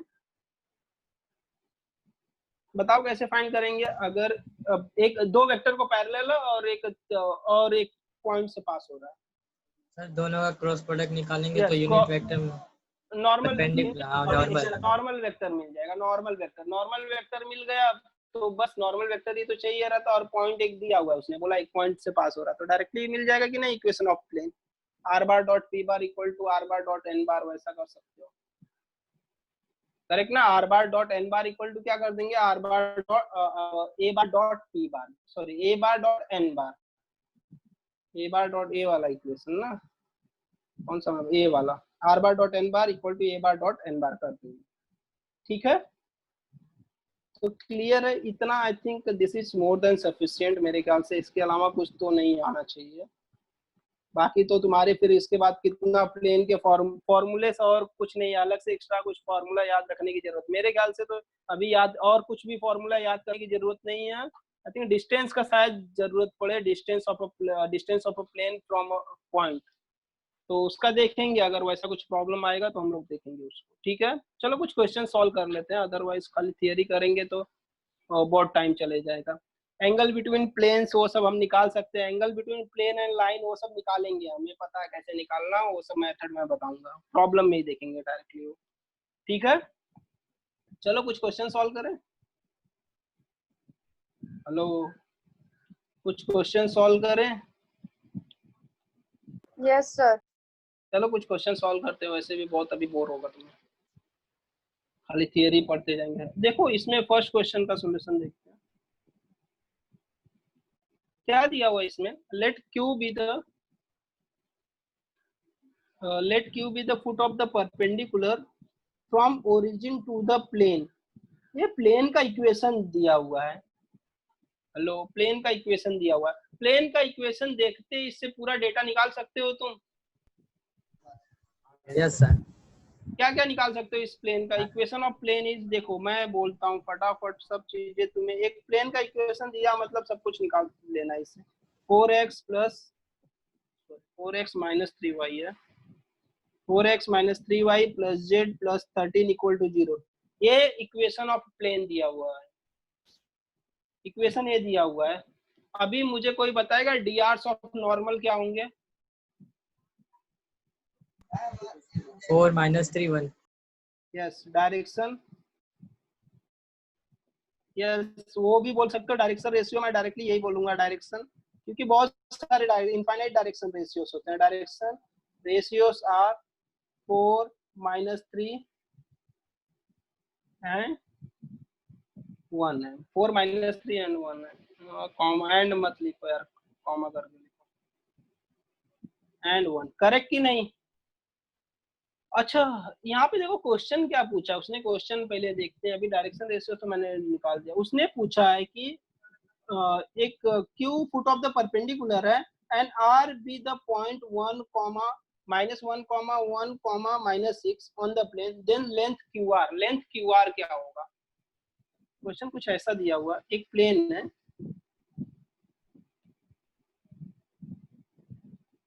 दिस इज माई प्लेन, और इस प्लेन पे मैंने क्या किया, ओरिजिन से एक परपेंडिकुलर ड्रॉ किया है, वो परपेंडिकुलर। हेलो हाँ बोलो। इसमें सर डायरेक्ट डिस्टेंस फॉर्मूला लगा सकते हैं ना, क्यूब ओरिजिन है मतलब सीधा 0,0 और पॉइंट सीधा 1। एक मिनट, क्यू ओरिजिन नहीं है, Q with the foot of the perpendicular है फ्रॉम द ओरिजिन, मतलब प्लेन के ऊपर जो परपेंडिकुलर ड्रॉ किया, वो परपेंडिकुलर जिस पॉइंट पे ड्रॉ किया दैट इज क्यू। ये देखो डायग्राम में ड्रॉ करता क्यू, और ये तुम्हारा समझा। ये ओरिजिन है, क्वेश्चन ध्यान से पढ़ो, तो foot of the perpendicular Q है, न कि ओरिजिन के कोऑर्डिनेट्स है, तो हमें क्यू के कोऑर्डिनेट्स निकालने पड़ेंगे। और यहाँ पे कहीं पे एक पॉइंट आर भी दिया हुआ है उसने, उसी प्लेन पे आर है, आर बोला पॉइंट कौन सा है, -1 1 -6, बराबर ना। तो हमें क्यू के कोऑर्डिनेट्स निकालने हैं, और ये नॉर्मल वेक्टर है, नॉर्मल वेक्टर का वैसे भी हमें डीआर्स पता है, तो मैं इसका अगर ये लिखना है क्या बोलते हैं, ठीक है, तो नॉर्मल वेक्टर के डीआर्स पता है मुझे, कि अगर मैं इसको, अभी मुझे बताओ क्यू के कोऑर्डिनेट्स चाहिए ना, क्यू के कोऑर्डिनेट्स चाहिए, फुट ऑफ द परपेंडिकुलर के कोऑर्डिनेट्स के लिए क्या क्या पता होना चाहिए, मैंने अभी एक फॉर्मूला बताया था, एल इसका क्या होता है, अगर मुझे distance of plane from origin पता होता है, पी रहता है, और L M N direction cosines रहते हैं नॉर्मल के, तो एल पी MP और NP क्या होते हैं, coordinates of foot of perpendicular, बराबर। तो इस केस में मुझे इस प्लेन का ओरिजिन से डिस्टेंस फाइंड करना पड़ेगा, दैट इज P फाइंड करना पड़ेगा, और फिर उसके बाद मुझे L भी फाइंड करना पड़ेगा, M भी फाइंड करना पड़ेगा और N भी फाइंड करना पड़ेगा, कि नहीं? हेलो, तब जाके इसके कोऑर्डिनेट्स मिलेंगे ना मुझे, क्योंकि इसके कोऑर्डिनेट्स क्या होते हैं, LP, MP, NP, where P is क्या, distance of plane from origin रहता है ना, करेक्ट कि नहीं? तो ये कैसे मिलेगा, देखो equation of plane direction ratios मिल गया। अभी मैं क्या करता हूँ, इक्वेशन ऑफ प्लेन पे कुछ ऑपरेशन परफॉर्म करूंगा। देखो 4x, इसको L, मुझे वहां से क्या क्या चाहिए, -30। अभी मैं क्या कर रहा हूँ, देखो मैं करूंगा क्या, मैं क्या करूंगा, इसको मुझे उस साइड गया -30, ये डिस्टेंस पॉजिटिव होता है ना हमेशा, तो मुझे क्या करना पड़ेगा, माइनस पहले हटाना पड़ेगा, तो देयरफॉर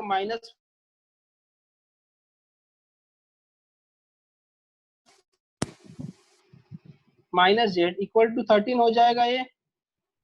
हेलो, सॉरी, समझ में आया ये तो डायरेक्शन रेशियोस। अभी देखो मेरे डायरेक्शन रेशियोस क्या बन गया, -4, 3 एंड -1 बन गया ना। अभी मैं यहाँ से डायरेक्शन कोसाइन फाइंड कर सकता हूँ, या फिर मैं डायरेक्टली इसको डिवाइड ही कर देता हूँ ना।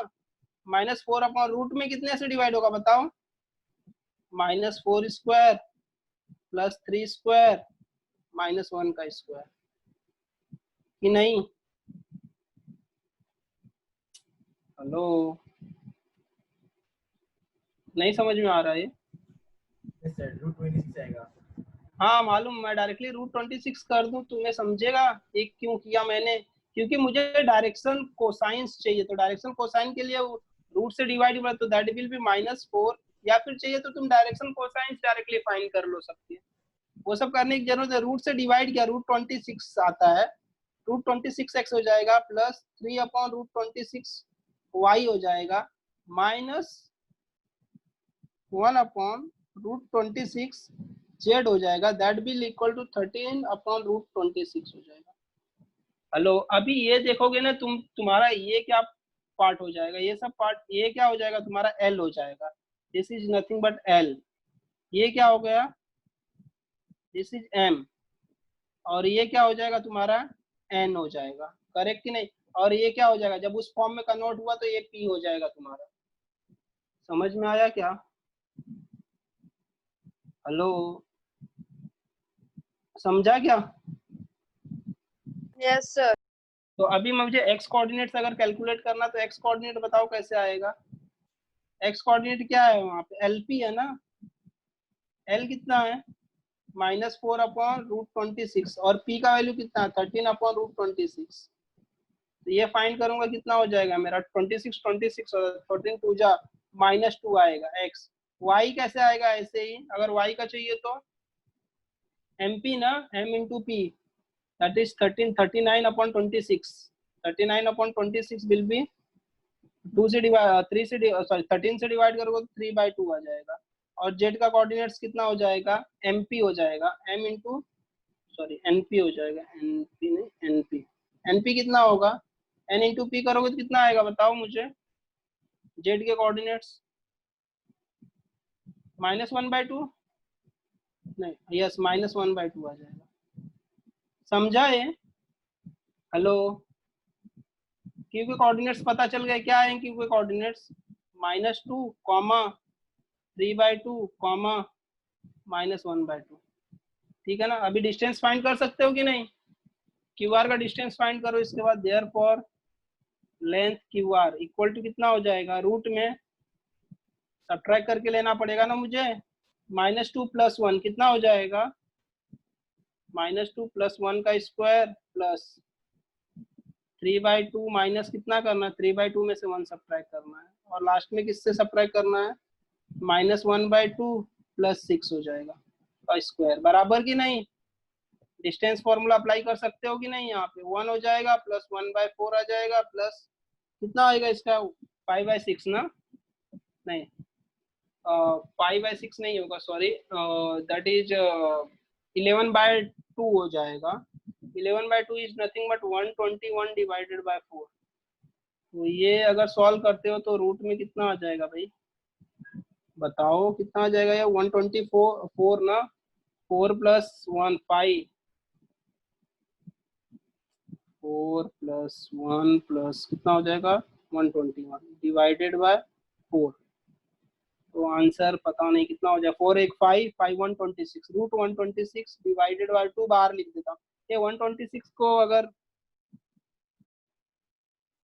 रुको रहने दो, पूरी रखता हूँ, 2 से डिवाइड करो तो ये 2 हो जाएगा, 2 6 जा एंड 2 3 जा, और 9 × 6 तो 3√7/2 आ जाएगा। ये ऑप्शन हो जाएगा तुम्हारा सी। समझा पहले ही क्वेश्चन में कितनी खिचड़ी थी। एक्चुअली खिचड़ी कुछ नहीं है, अगर तुम्हें कॉन्सेप्ट थोड़ा सा भी क्लियर है तो कर सकते हो।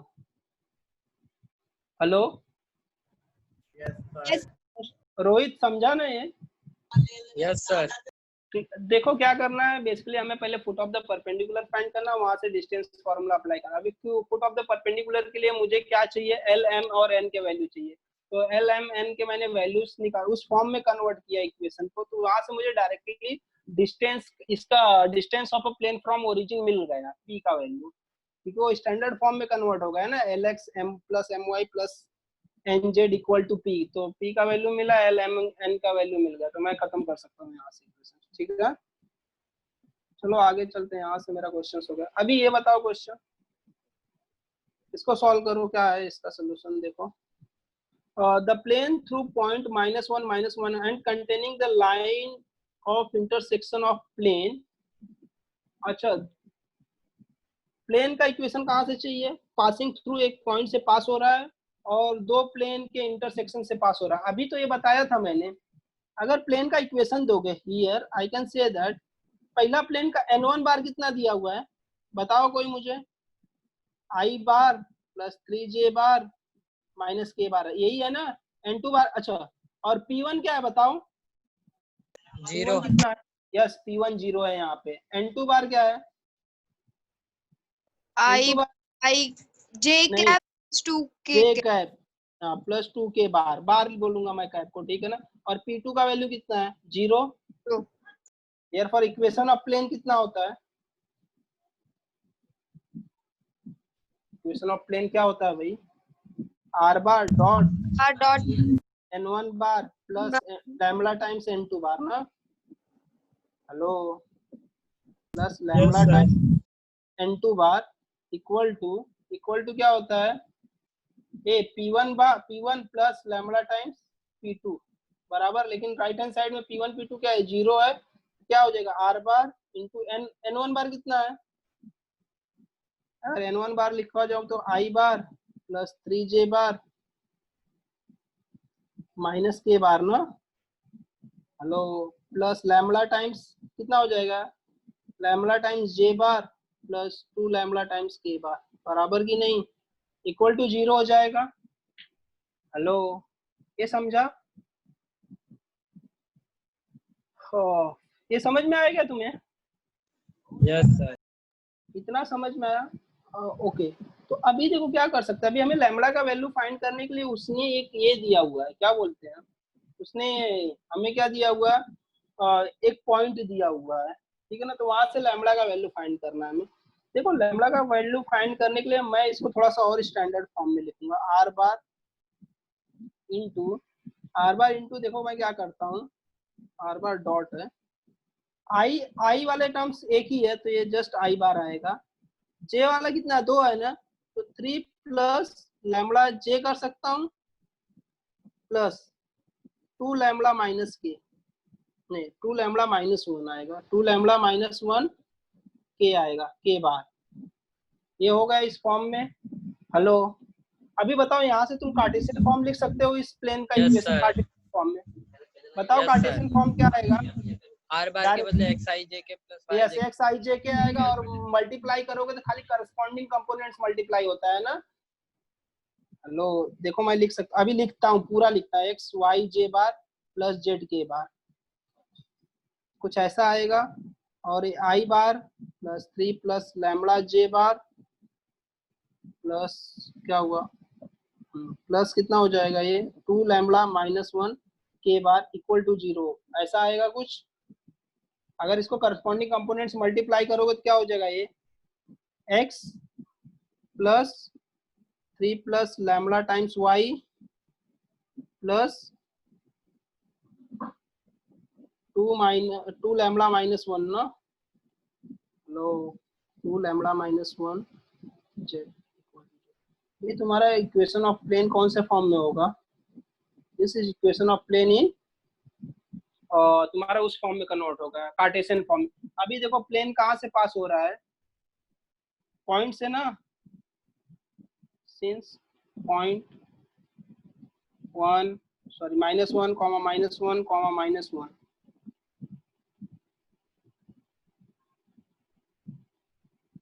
लाइस ऑन प्लेन। वो इक्वेशन को सेटिस्फाई करेगा कि नहीं उसके? तो डाल दो values, that is -1 plus 3 plus lambda, y का वैल्यू क्या है -1 है, प्लस 2 लैम्बडा -1 इंटू जेड का वैल्यू क्या है -1 equal to 0।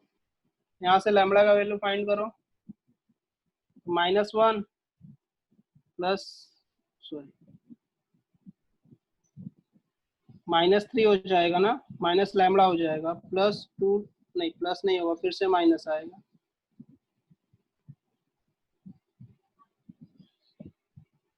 -2 lambda plus 1 equal to 0। Correct ना? यही आएगा। तो ये +1 -1 कैंसिल हो जाएगा, -3 lambda that is lambda equal to -1। This implies lambda equal to -1। अब लैम्बडा इक्वल टू -1 ऊपर वाले इक्वेशन में सब्स्टिट्यूट करोगे, क्योंकि उसने आंसर्स कौन से फॉर्म में दिए हैं? वेक्टर फॉर्म में ना, तो वेक्टर फॉर्म में सब्स्टिट्यूट करोगे लैम्बडा का वैल्यू, यहाँ पे -1 सब्स्टिट्यूट करोगे तो कितना हो जाएगा? आई थिंक -1 सब्स्टिट्यूट करोगे तो हो जाएगा i बार प्लस, और लैम्बडा की जगह -1 ना, तो -1 दैट इज 2j बार, और यहाँ पे -1 सब्स्टिट्यूट करोगे तो -3 के बार, नहीं -1 ना, तो -3 के bar plus 2j bar -3। A option है। हेलो, ए आ जाएगा ना ऑप्शन। इसके बाद क्या करना तुम्हें, ये लैम्बडा का जो वैल्यू आया ना, इसमें सब्स्टिट्यूट करना है। यहाँ पे सब्स्टिट्यूट करोगे इस इक्वेशन में, तो you will get the A option. तो यहाँ से ए ऑप्शन आता है, ठीक है? Hello, yes sir. क्लियर है ना? तो ठीक है, ऐसे करना रहेगा अपने को। किसी के पास और कुछ नहीं, पासिंग थ्रू ना इंटरसेक्शन, और कुछ शॉर्टकट नहीं है, ठीक है ना? अगर ये इक्वेशन इस फॉर्म में दिया रहता, तो कार्टेशियन में दिया रहता, तो प्लेन का तो मैं कुछ डायरेक्टली पॉइंट पहले चेक करता था एलिमिनेशन मेथड में, पॉइंट चेक करता था सेटिस्फाई कर रहा है कि नहीं। नेक्स्ट इक्वेशन देखो, equation of plane passing through point and perpendicular to the join of A to B। Homework mark कर दो इसको, सॉरी। अभी देखो एकदम सिंपल सा है, किससे पास हो रहा है मेरा लाइन? 0 -1 3, तो यहाँ से पास हो रहा है ना, तो सेटिस्फाई करेगा कि नहीं? एलिमिनेशन मेथड देखो, सेटिस्फाई कौन कौन सा इक्वेशन करता है? पहला कर रहा है क्या? पुट करो, पहले में पुट करो ना, एलिमिनेशन मेथड में पुट करो, ए पुट करो पहले, तो क्या आ जाएगा equation? 2 into 0 0, 2 into 0 plus 4 into -1 plus 3, कितना आता है ये? 0 -4 प्लस 3 इक्वल टू -1 ना, तो पहला नहीं है क्या? इक्वल टू 2 दिया तो पहला नहीं है। बी ऑप्शन चेक करो, 0 प्लस 4, 1 मिनट, प्लस 4 प्लस फिर ये कितना हो जाएगा 6 इक्वल टू, नहीं क्या था ये? कुछ तो गलत हुआ मुझे लग रहा है। कितना था ये? हेलो, -4 था ना, तो ये +4 हो जाएगा, और 3 2 जा +6 हो जाएगा। बी ऑप्शन कैसे है? ये कितना हो जाएगा? 10 हो जाएगा ना, -1, हाँ 10 हो जाएगा ये भी नहीं है ऑप्शन। सी ऑप्शन देखो, 3x ना, 3 इंटू 0 प्लस जेड 3, ये भी ऑप्शन नहीं है। डी ऑप्शन देखो, 0 प्लस 4 इंटू -1 होगा, प्लस 2 इंटू 3 हो जाएगा, ये कितना आएगा बताओ? -4 प्लस 6 2, हाँ तो डी ऑप्शन है डायरेक्टली इस केस में। हेलो, डी ऑप्शन डायरेक्टली है, समझा? Hello, yes sir. Yes sir. ये डी समझा ना? अभी देखो, अभी एक और चीज है, अभी जरूरी नहीं कि एग्जाम में ऐसे ऑप्शंस आए कि खाली एक ही सेटिस्फाई करे बाकी ना करे। तो एक और दूसरा भी सेटिस्फाई करना चाहिए। ये दूसरा सेटिस्फाई करने के लिए मुझे बताओ, अगर सपोज इसमें मैं और क्या कर सकता? सपोज ऑप्शन बी भी सेटिस्फाई करता था, सपोज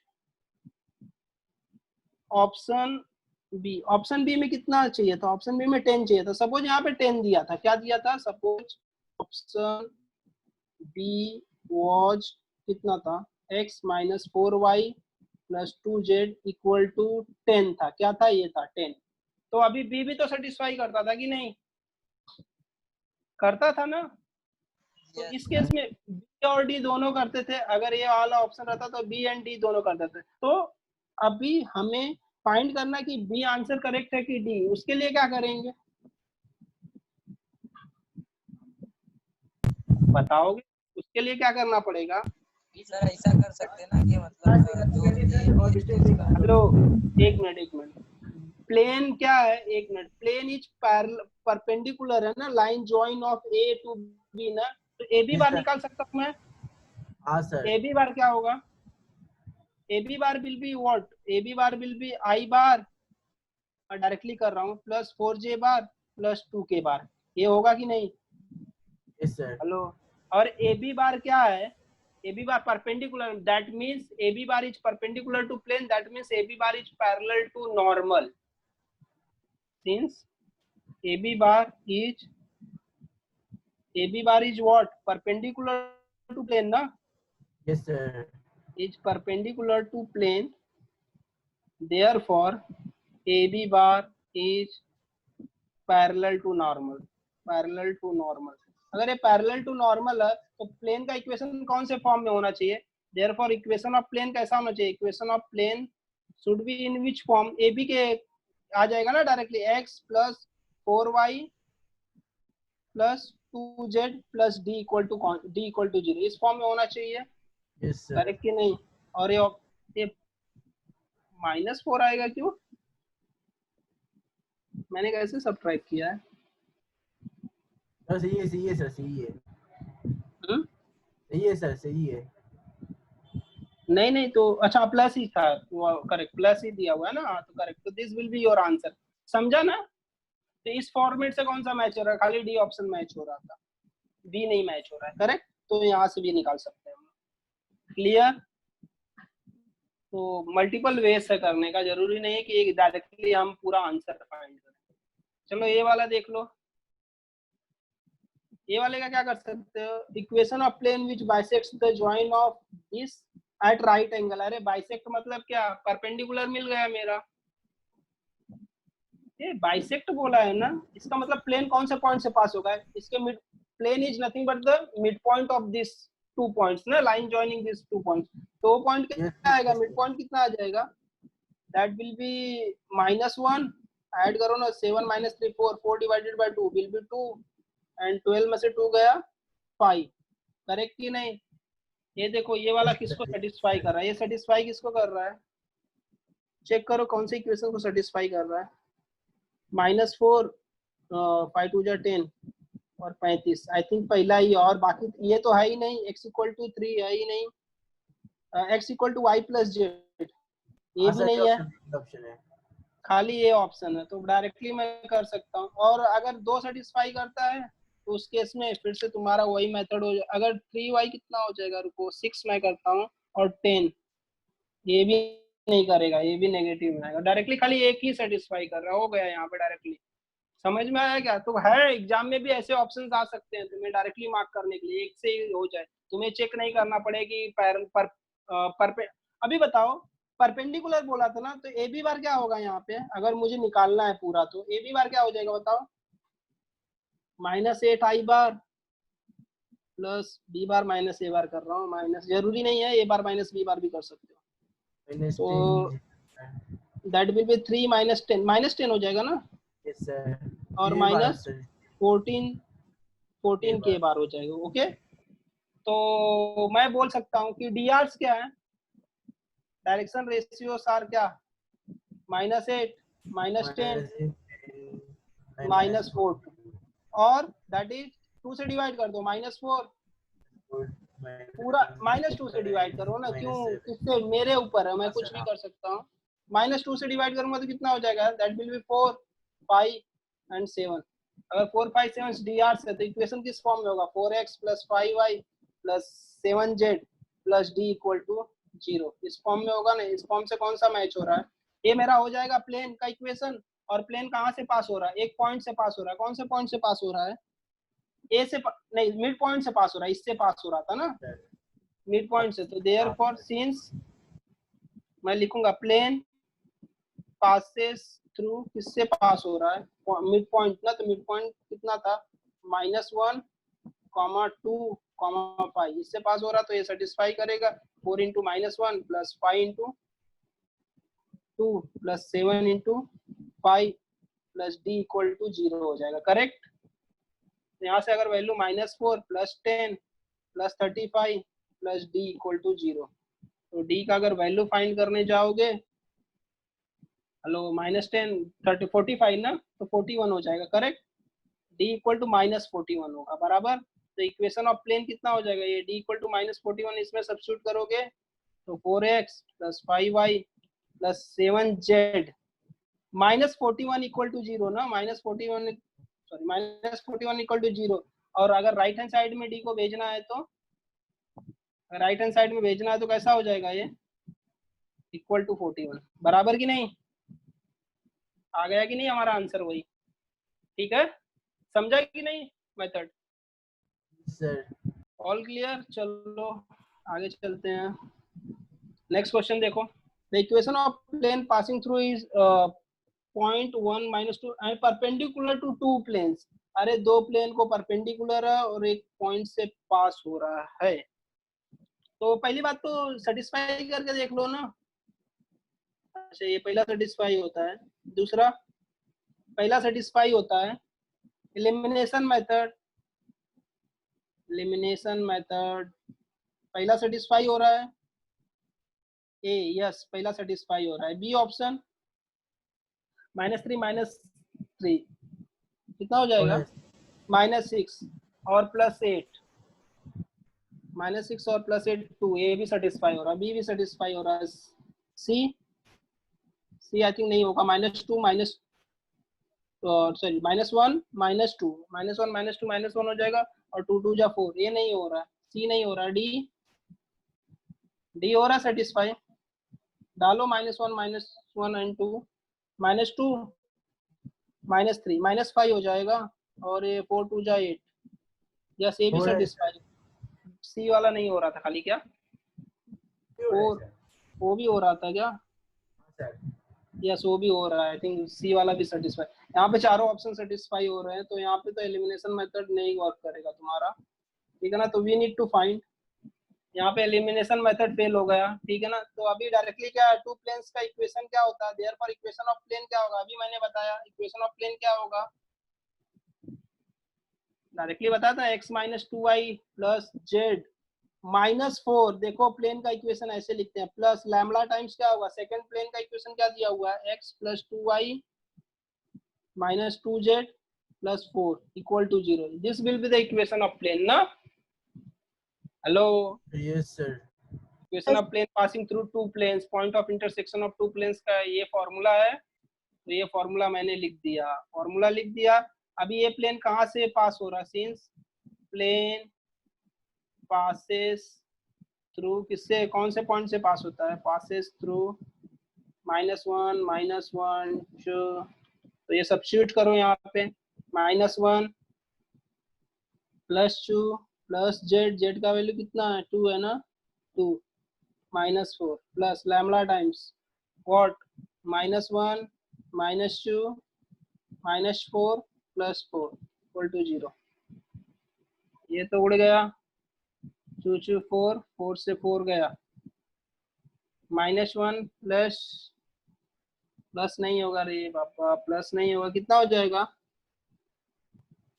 -3 लैम्बडा सर, -3 लैम्बडा होगा ना, ठीक है, तो -3 लैम्बडा लिख देता हूँ भाई। -3 लैम्बडा इक्वल टू 0। ये लैम्बडा का वैल्यू कितना आ गया, 1/3 आता है। लैम्बडा इक्वल टू कितना, -1/3, ठीक है ना। -1/3 उसमें सब्स्टिट्यूट कर देना उठा के इसमें, you will get the answer, ठीक है ना। कोई तो प्लेन आ जाएगा। करूँ क्या मैं, कर लोगे, कर लेना इसको आगे, ठीक है, कर लोगे ना। मुझे भी याद नहीं है आंसर क्या, करके दूं क्या मैं, ये भी नहीं, कर लेना इसके बाद, ठीक है, कर लोगे ना। डी ऑप्शन आएगा सर। हाँ ठीक है, बी ऑप्शन आएगा, मार्क नहीं कर सर, दिया। D sir. डी आता है क्या, पता नहीं मुझे, ठीक है, तुम कर लेना कैलकुलेशन।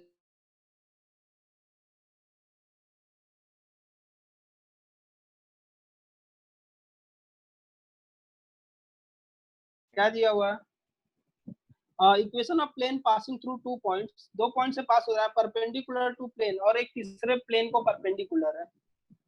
2 पॉइंट से पास हो रहा है, तीसरे प्लेन को परपेंडिकुलर है। कैसे करेंगे, कोई तो बताएगा मुझे। हेलो, कोई शॉर्टकट बताएगा क्या, शॉर्टकट, यहाँ पे शॉर्टकट, शॉर्टकट, शॉर्टकट बताएगा कोई, शॉर्टकट। सर वो पॉइंट पुट करके देख लेंगे ना, सेटिस्फाई कर रहा है कि नहीं। हाँ 2 पॉइंट से पास, यही पुट करके देख लो, खत्म हो गया तुम्हारा काम। देख लो कौन सा सेटिस्फाई कर रहा है दोनों पॉइंट्स से। Sir y option plus Z सब सेटिस्फाई कर रहा है क्या, सर देखिए सर। आई थिंक सब सेटिस्फाई कर रहे हैं कि नहीं। हाँ मेरे ख्याल से तो सब कर रहे हैं, मोस्टली कर रहे हैं। ए कर रहा है, सी कर रहा है, डी भी कर रहा है, हाँ, और बाकी बी एंड डी का मुझे पता नहीं, मैं चेक नहीं किया, वो भी कर रहा है, वो भी कर रहा है। तो बताओ कैसे करेंगे। अब तो वो मेथड हमारा फेल हो गया भाई। दूसरा मेथड, 2 पॉइंट से पास हो रहा है ना प्लेन, और एक तीसरे प्लेन को परपेंडिकुलर है। अच्छा, तो मुझे कोई बताएगा the normal vector of given plane, vector of given plane का नॉर्मल वेक्टर कोई बताएगा, क्या है normal vector.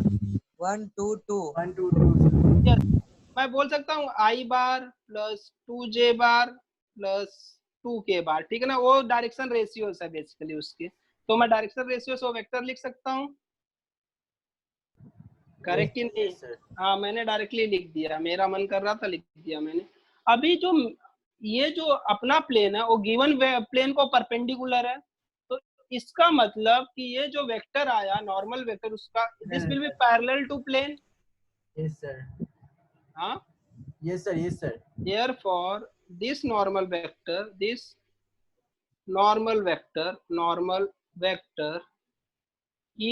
parallel to required plane। जो required plane है उसको क्या रहेगा, पैरेलल रहेगा कि नहीं, ये normal vector, correct. Yes sir.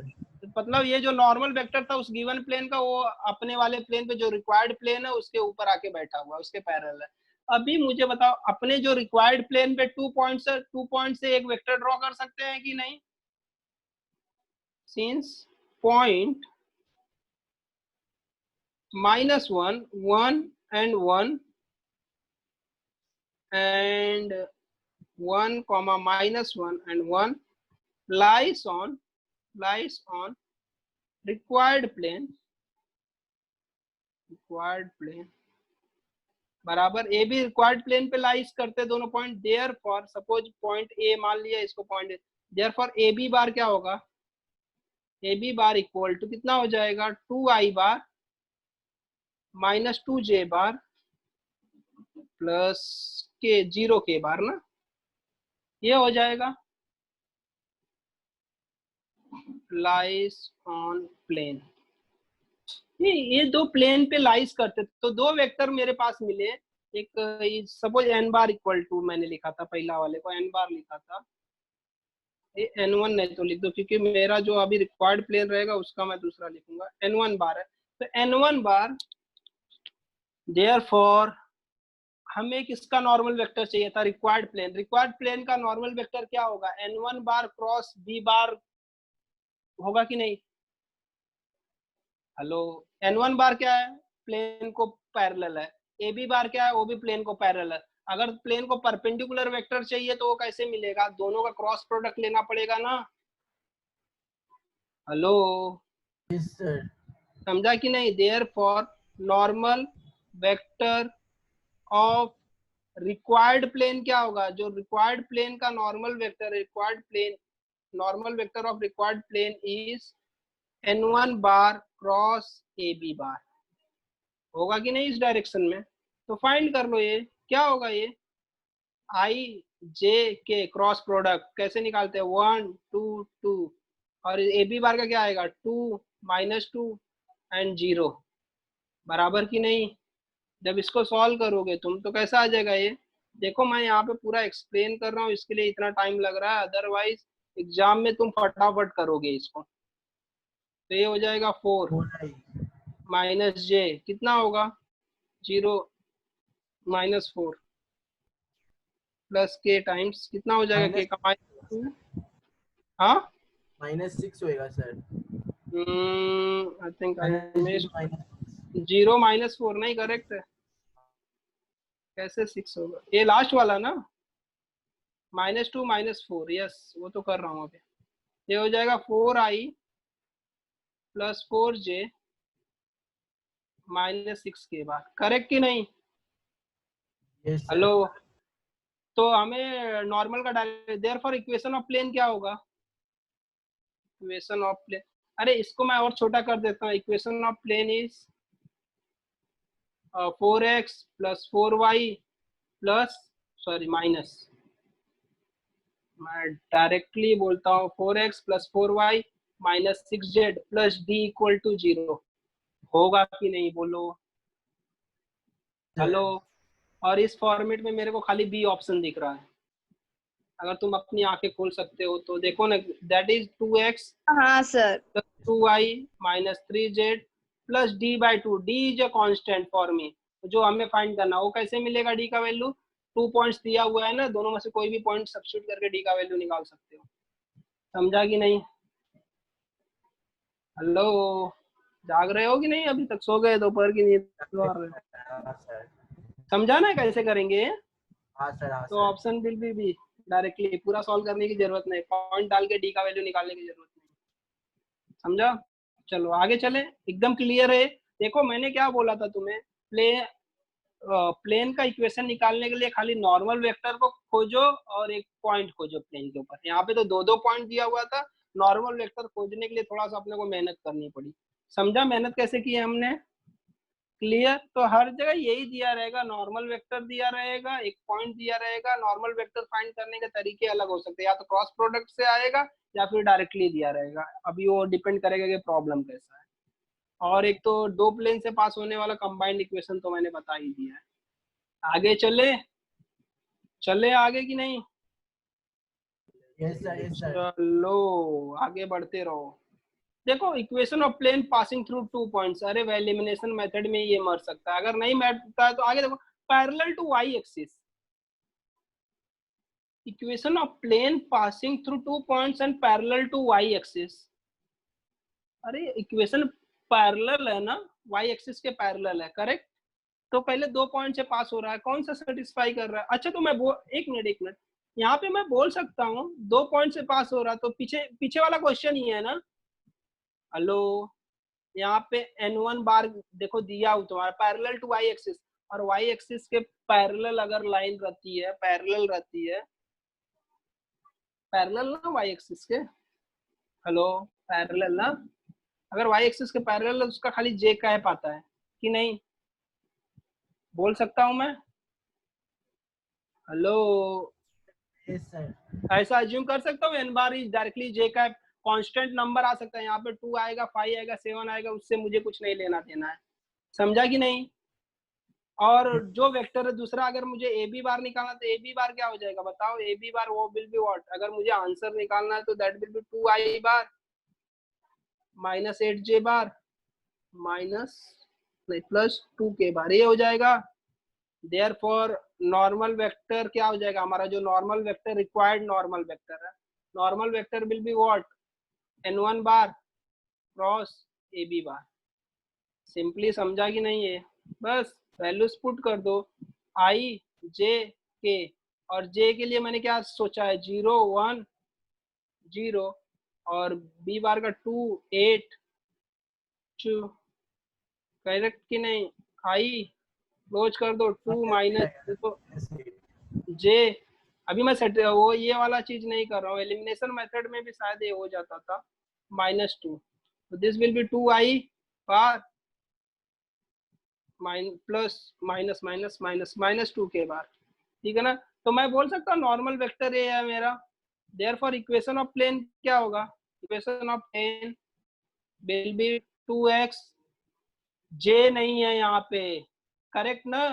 तो 2x minus 2z equal to D या प्लस डी इक्वल टू 0, कुछ भी लिख सकते हो, it's up to you, plus D equal to 0।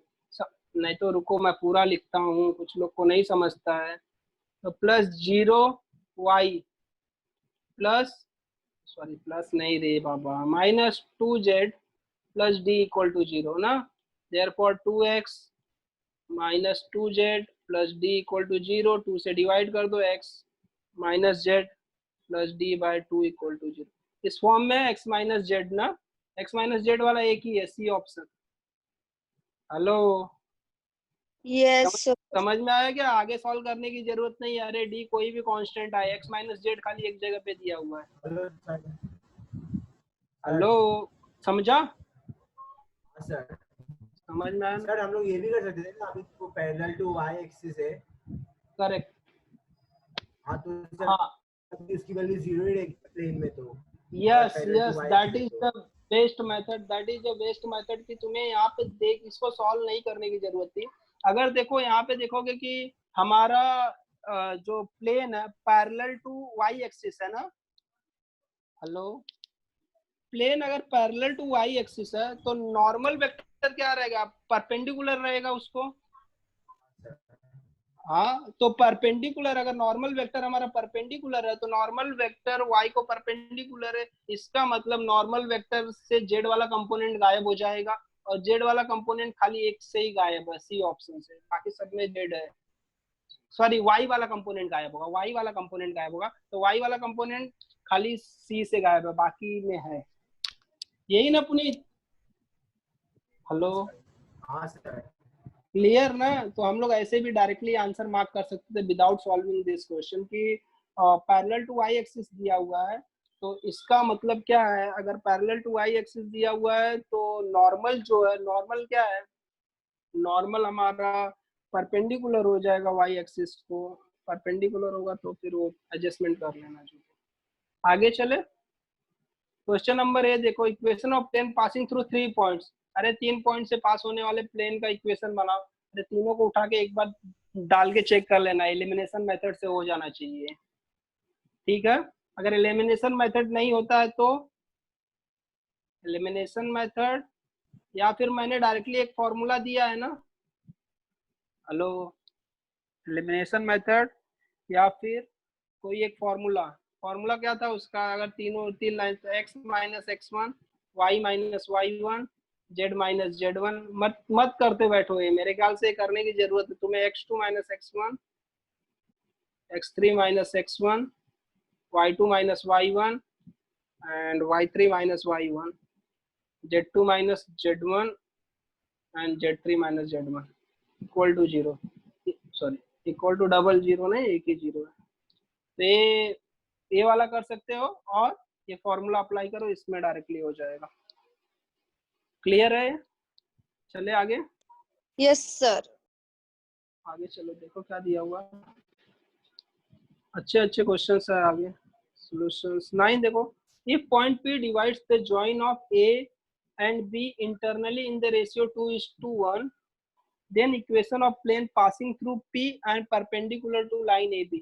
चलो AB बार को परपेंडिकुलर होना चाहिए ना, तो AB बार क्या होगा बताओ, AB बार क्या होगा, बोलो। AB bar is nothing but 1 - 4, that is -3i bar 4 + 2 6 J बार और 2 + 1 3 K बार ना, ये होगा ए बी बार।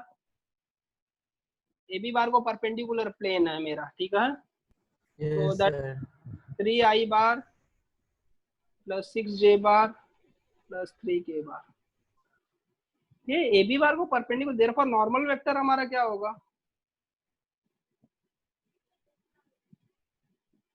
या फिर normal vector is what 3I bar -3I bar, sorry, यही होगा कि नहीं कि कुछ अलग होगा, यही होगा ना, -3I बार + 6 J बार। यस, डायरेक्टली मैं कर सकता हूँ +3 K बार, ये होगा मेरा नॉर्मल वेक्टर।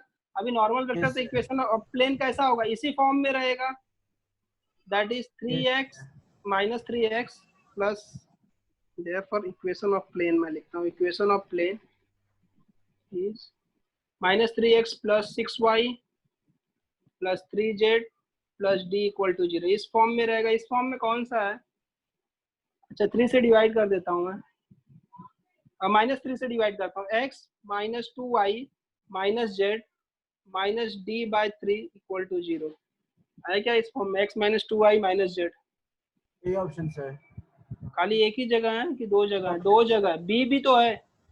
बी में सर वो प्लस में आ जाएगा साइन वहाँ पे, लेकिन एक मिनट, कौन सा, बी ऑप्शन में +3 है सर, यहाँ पे माइनस साइन है ना। डी का वैल्यू, किसका वैल्यू बोल रहे हो, डी का, बी में सर वो +3 है ना। एक मिनट, बी में +3, नहीं नहीं, सी डी का वैल्यू नेगेटिव भी हो सकता है, जरूरी नहीं है डी पॉजिटिव आए हमेशा। तो अगर डी नेगेटिव आए तो +3 हो जाएगा कि नहीं। Yes sir. हाँ, तो ये नहीं चलेगा वैसा, वो प्लस माइनस नहीं, तुम्हें खाली इससे, अबे डी आर जरूरी थोड़े है कि डी आर मैं चेंज भी कर सकता हूँ ना, माइनस से मल्टीप्लाई करके थ्रू आउट। तो ये जो डी वाला पॉइंट है वो खाली हमें अगर इक्वेशन देखना तो ये वाला पार्ट खाली सेम हो सकता है। तो यहाँ पे ये वाला पार्ट x - 2y - z यहाँ पे है, ए में है x - 2y - z, ये दोनों में है। समझ में आया। तो इसके लिए अभी अपने को क्या करना पड़ेगा, किस पॉइंट से पास हो रहा है, एक पॉइंट से भी पास हो रहा है ना, इंटरनल डिवीजन वाला फॉर्मूला अप्लाई करना पड़ेगा ना पॉइंट पी फाइंड करने के लिए। तो इसमें क्या दिया हुआ है, दो पॉइंट दिए हुए, ए क्या दिया हुआ, ए 4 - 2 - 1, और बी क्या दिया हुआ है 1 4 2, और उसको point P internally in the ratio 2:1 में डिवाइड करता है ना। हेलो, हाँ पी डिवाइड करता है कौन से रेशियो में, 2:1 में। तो चलो पी के कोऑर्डिनेट्स फाइंड करो, एक्स कोऑर्डिनेट फाइंड करो पी का। एक्स कोऑर्डिनेट कितना हो जाएगा बोलो, 2 × 1 2 + 4 डिवाइडेड बाय 3 बराबर ना, तो 2 हो जाएगा। y इक्वल टू कितना हो जाएगा, और 2 × 4 8 प्लस नहीं -2 डिवाइडेड बाय 3, ये भी 2 आएगा। z कितना होगा बताओ, z का वैल्यू बोलो, z will be what 2 × 2 4 1 × -1 that is plus नहीं -1 होगा। ओ गलत हो गया, ये इधर आ रहा था, ठीक है ना। प्लस की जगह क्या आएगा यहाँ पे, माइनस आएगा, -1 हो जाएगा, -1 डिवाइडेड बाय 3, ये कितना हो जाएगा 1 ना।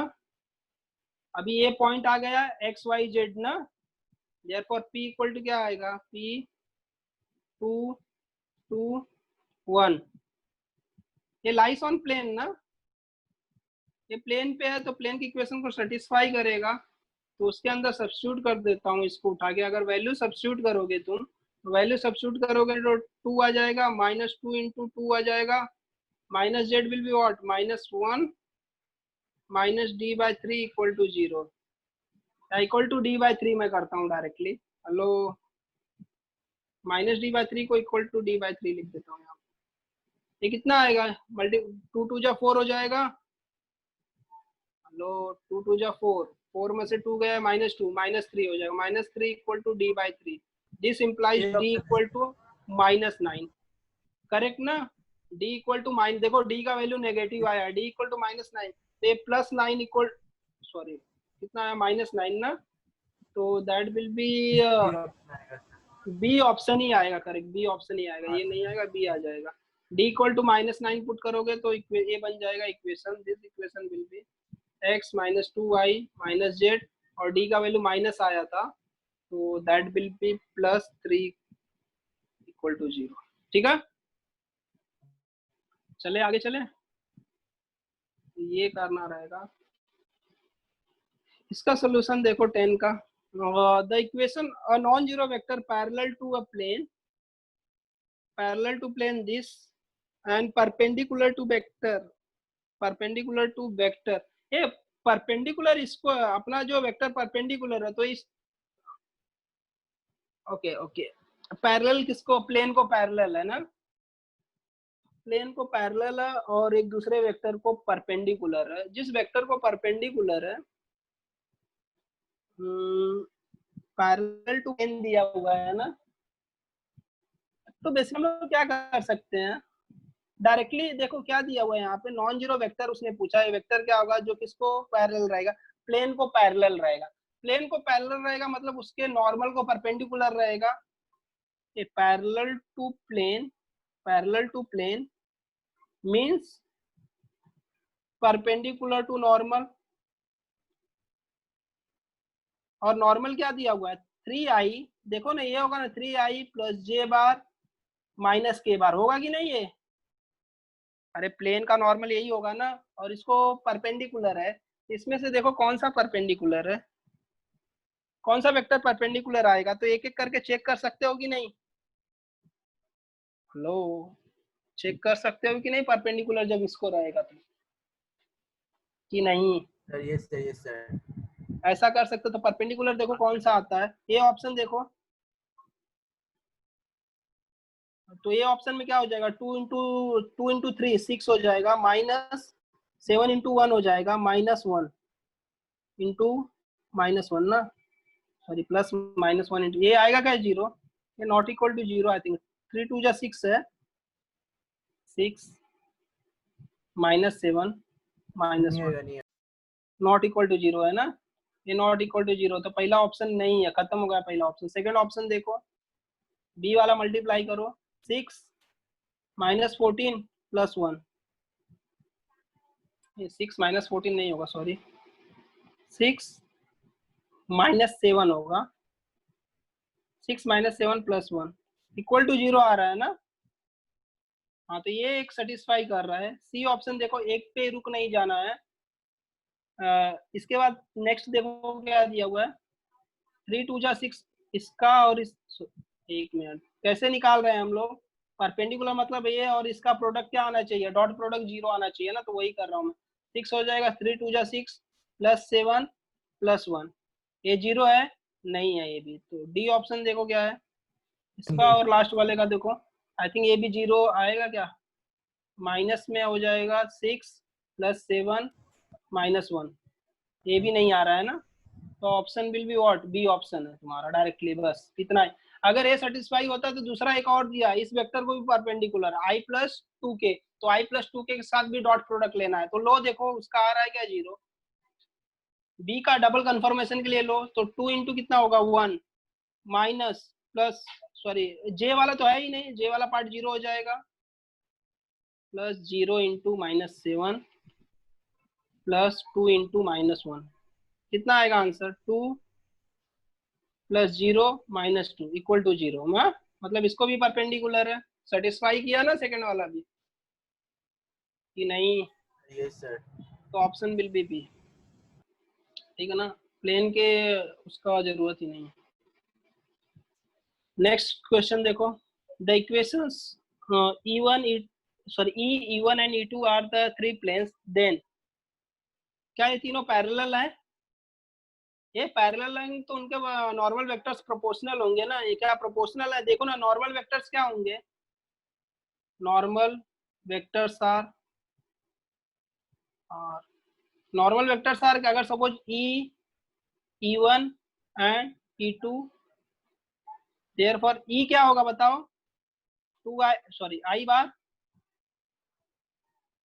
बार होगा कि नहीं, प्लस 2j बार माइनस 3k बार, बराबर पहले का है, और E1 प्लेन को जो था उसका E1 बोला था। E1 क्या हो जाएगा 2i बार, नॉर्मल वेक्टर डायरेक्टली ये नंबर्स होते हैं ना, 2i plus 5j plus 4k, या ये डीआर्स के फॉर्म में भी बोल सकते हो, खाली डीआर्स लिख सकते हो, 4i plus 7j plus 6। Sir वो सब क्या हुआ? परपेंडिकुलर है, पैरेलल नहीं है सर। पैरेलल के लिए अगर चेक करोगे तो रेशियो प्रोपोर्शनल होना चाहिए। Yes, तो sir. प्रोपोर्शनल है क्या? नहीं है। 1/2 2/5 के बराबर नहीं होगा, 3/4 के बराबर नहीं होगा, तो पैरेलल तो नहीं है। परपेंडिकुलर से अगर मल्टीप्लाई का डॉट हाँ, प्रोडक्ट sir. ले ना, ई डॉट E1 बार अगर लोगे तो बेसिकली ये सब निकालोगे तो ये 0 आएगा। ई बार डॉट E2 बार लोगे तो वो भी 0 आएगा। Therefore all are perpendicular, D option हो जाएगा। समझा? Yes, sir. A measure of angle between two planes. Measure of angle between two planes is nothing but the angle between their normals. Normal के बीच का एंगल ना, hello, yes sir. दो plane के हाँ, बीच sir. Angle is nothing but the angle between their normals. तो ये normals कौन कौन से इनके नॉर्मल्स है बताओ? 5i minus 2j plus 3k bar and 15i minus 6j plus 3k बार। हे इतना बड़ा नहीं, इसको रिड्यूस करो, रिड्यूस करना सीखो। 5i माइनस सॉरी इसको रिड्यूस कर दो ना। ये जो इक्वेशन है, नॉर्मल वेक्टर्स आर, मैं बोल सकता हूँ normal vectors are this. Okay okay okay, देखो ये नॉर्मल वेक्टर क्या होगा, 3 से डिवाइड करो, 5i 2j प्लस k बार, करेक्ट कि नहीं? अभी इन दोनों के बीच में एंगल फाइंड करो। ये सेम ही तो दिख, नहीं 3k था ना, नहीं सेम नहीं दिख रहा है, कुछ तो गलत हो गया। आई थिंक मैंने कुछ तो गलत लिखा है। ये 9k है भाई, 9 है, 9 है। हेलो, ये 9 है, 15 6 और 9 था बराबर, तो ये 3 हो जाएगा। दोनों देखो सेम ही है, पैरेलल है, 0 degree. Hello, Yes, sir. Yes, sir. समझा कि नहीं? ये देखो ना, नॉर्मल वेक्टर कोएफिशिएंट सेम ही हो गए, normal vectors are parallel, normal vectors are parallel, therefore angle कितना हो जाएगा 0 डिग्री। अगर 0 डिग्री नहीं आता, दो वेक्टर के बीच में एंगल निकालने आता तुम्हें cos थीटा से, उनका डॉट प्रोडक्ट लो, cos थीटा इक्वल टू क्या होता है, डॉट प्रोडक्ट लो दोनों का, डॉट प्रोडक्ट कितना आएगा 25 plus 4 plus 9 divided by root में पहला vector 25 plus 4 plus 9, 25 plus 4 plus 9 ना, 25 और कितना हो जाएगा 9, 36 29 प्लस ये 25 और 9 34 38 हो जाएगा ना, 38 डिवाइडेड बाय रूट में 38 इंटू रूट में 38, करेक्ट कि नहीं? 1 हो जाएगा। cos theta equal to 1, therefore theta equal to क्या 0 डिग्री, बराबर कि नहीं? ऐसे भी देख सकते हैं हम लोग। क्लियर है? चलो ठीक है, स्टॉप करते हैं यहाँ पे, नेक्स्ट क्लास में कंटिन्यू करेंगे, कल ही लेक्चर रहेगा, ठीक है ना, और कल रैप करेंगे इसको।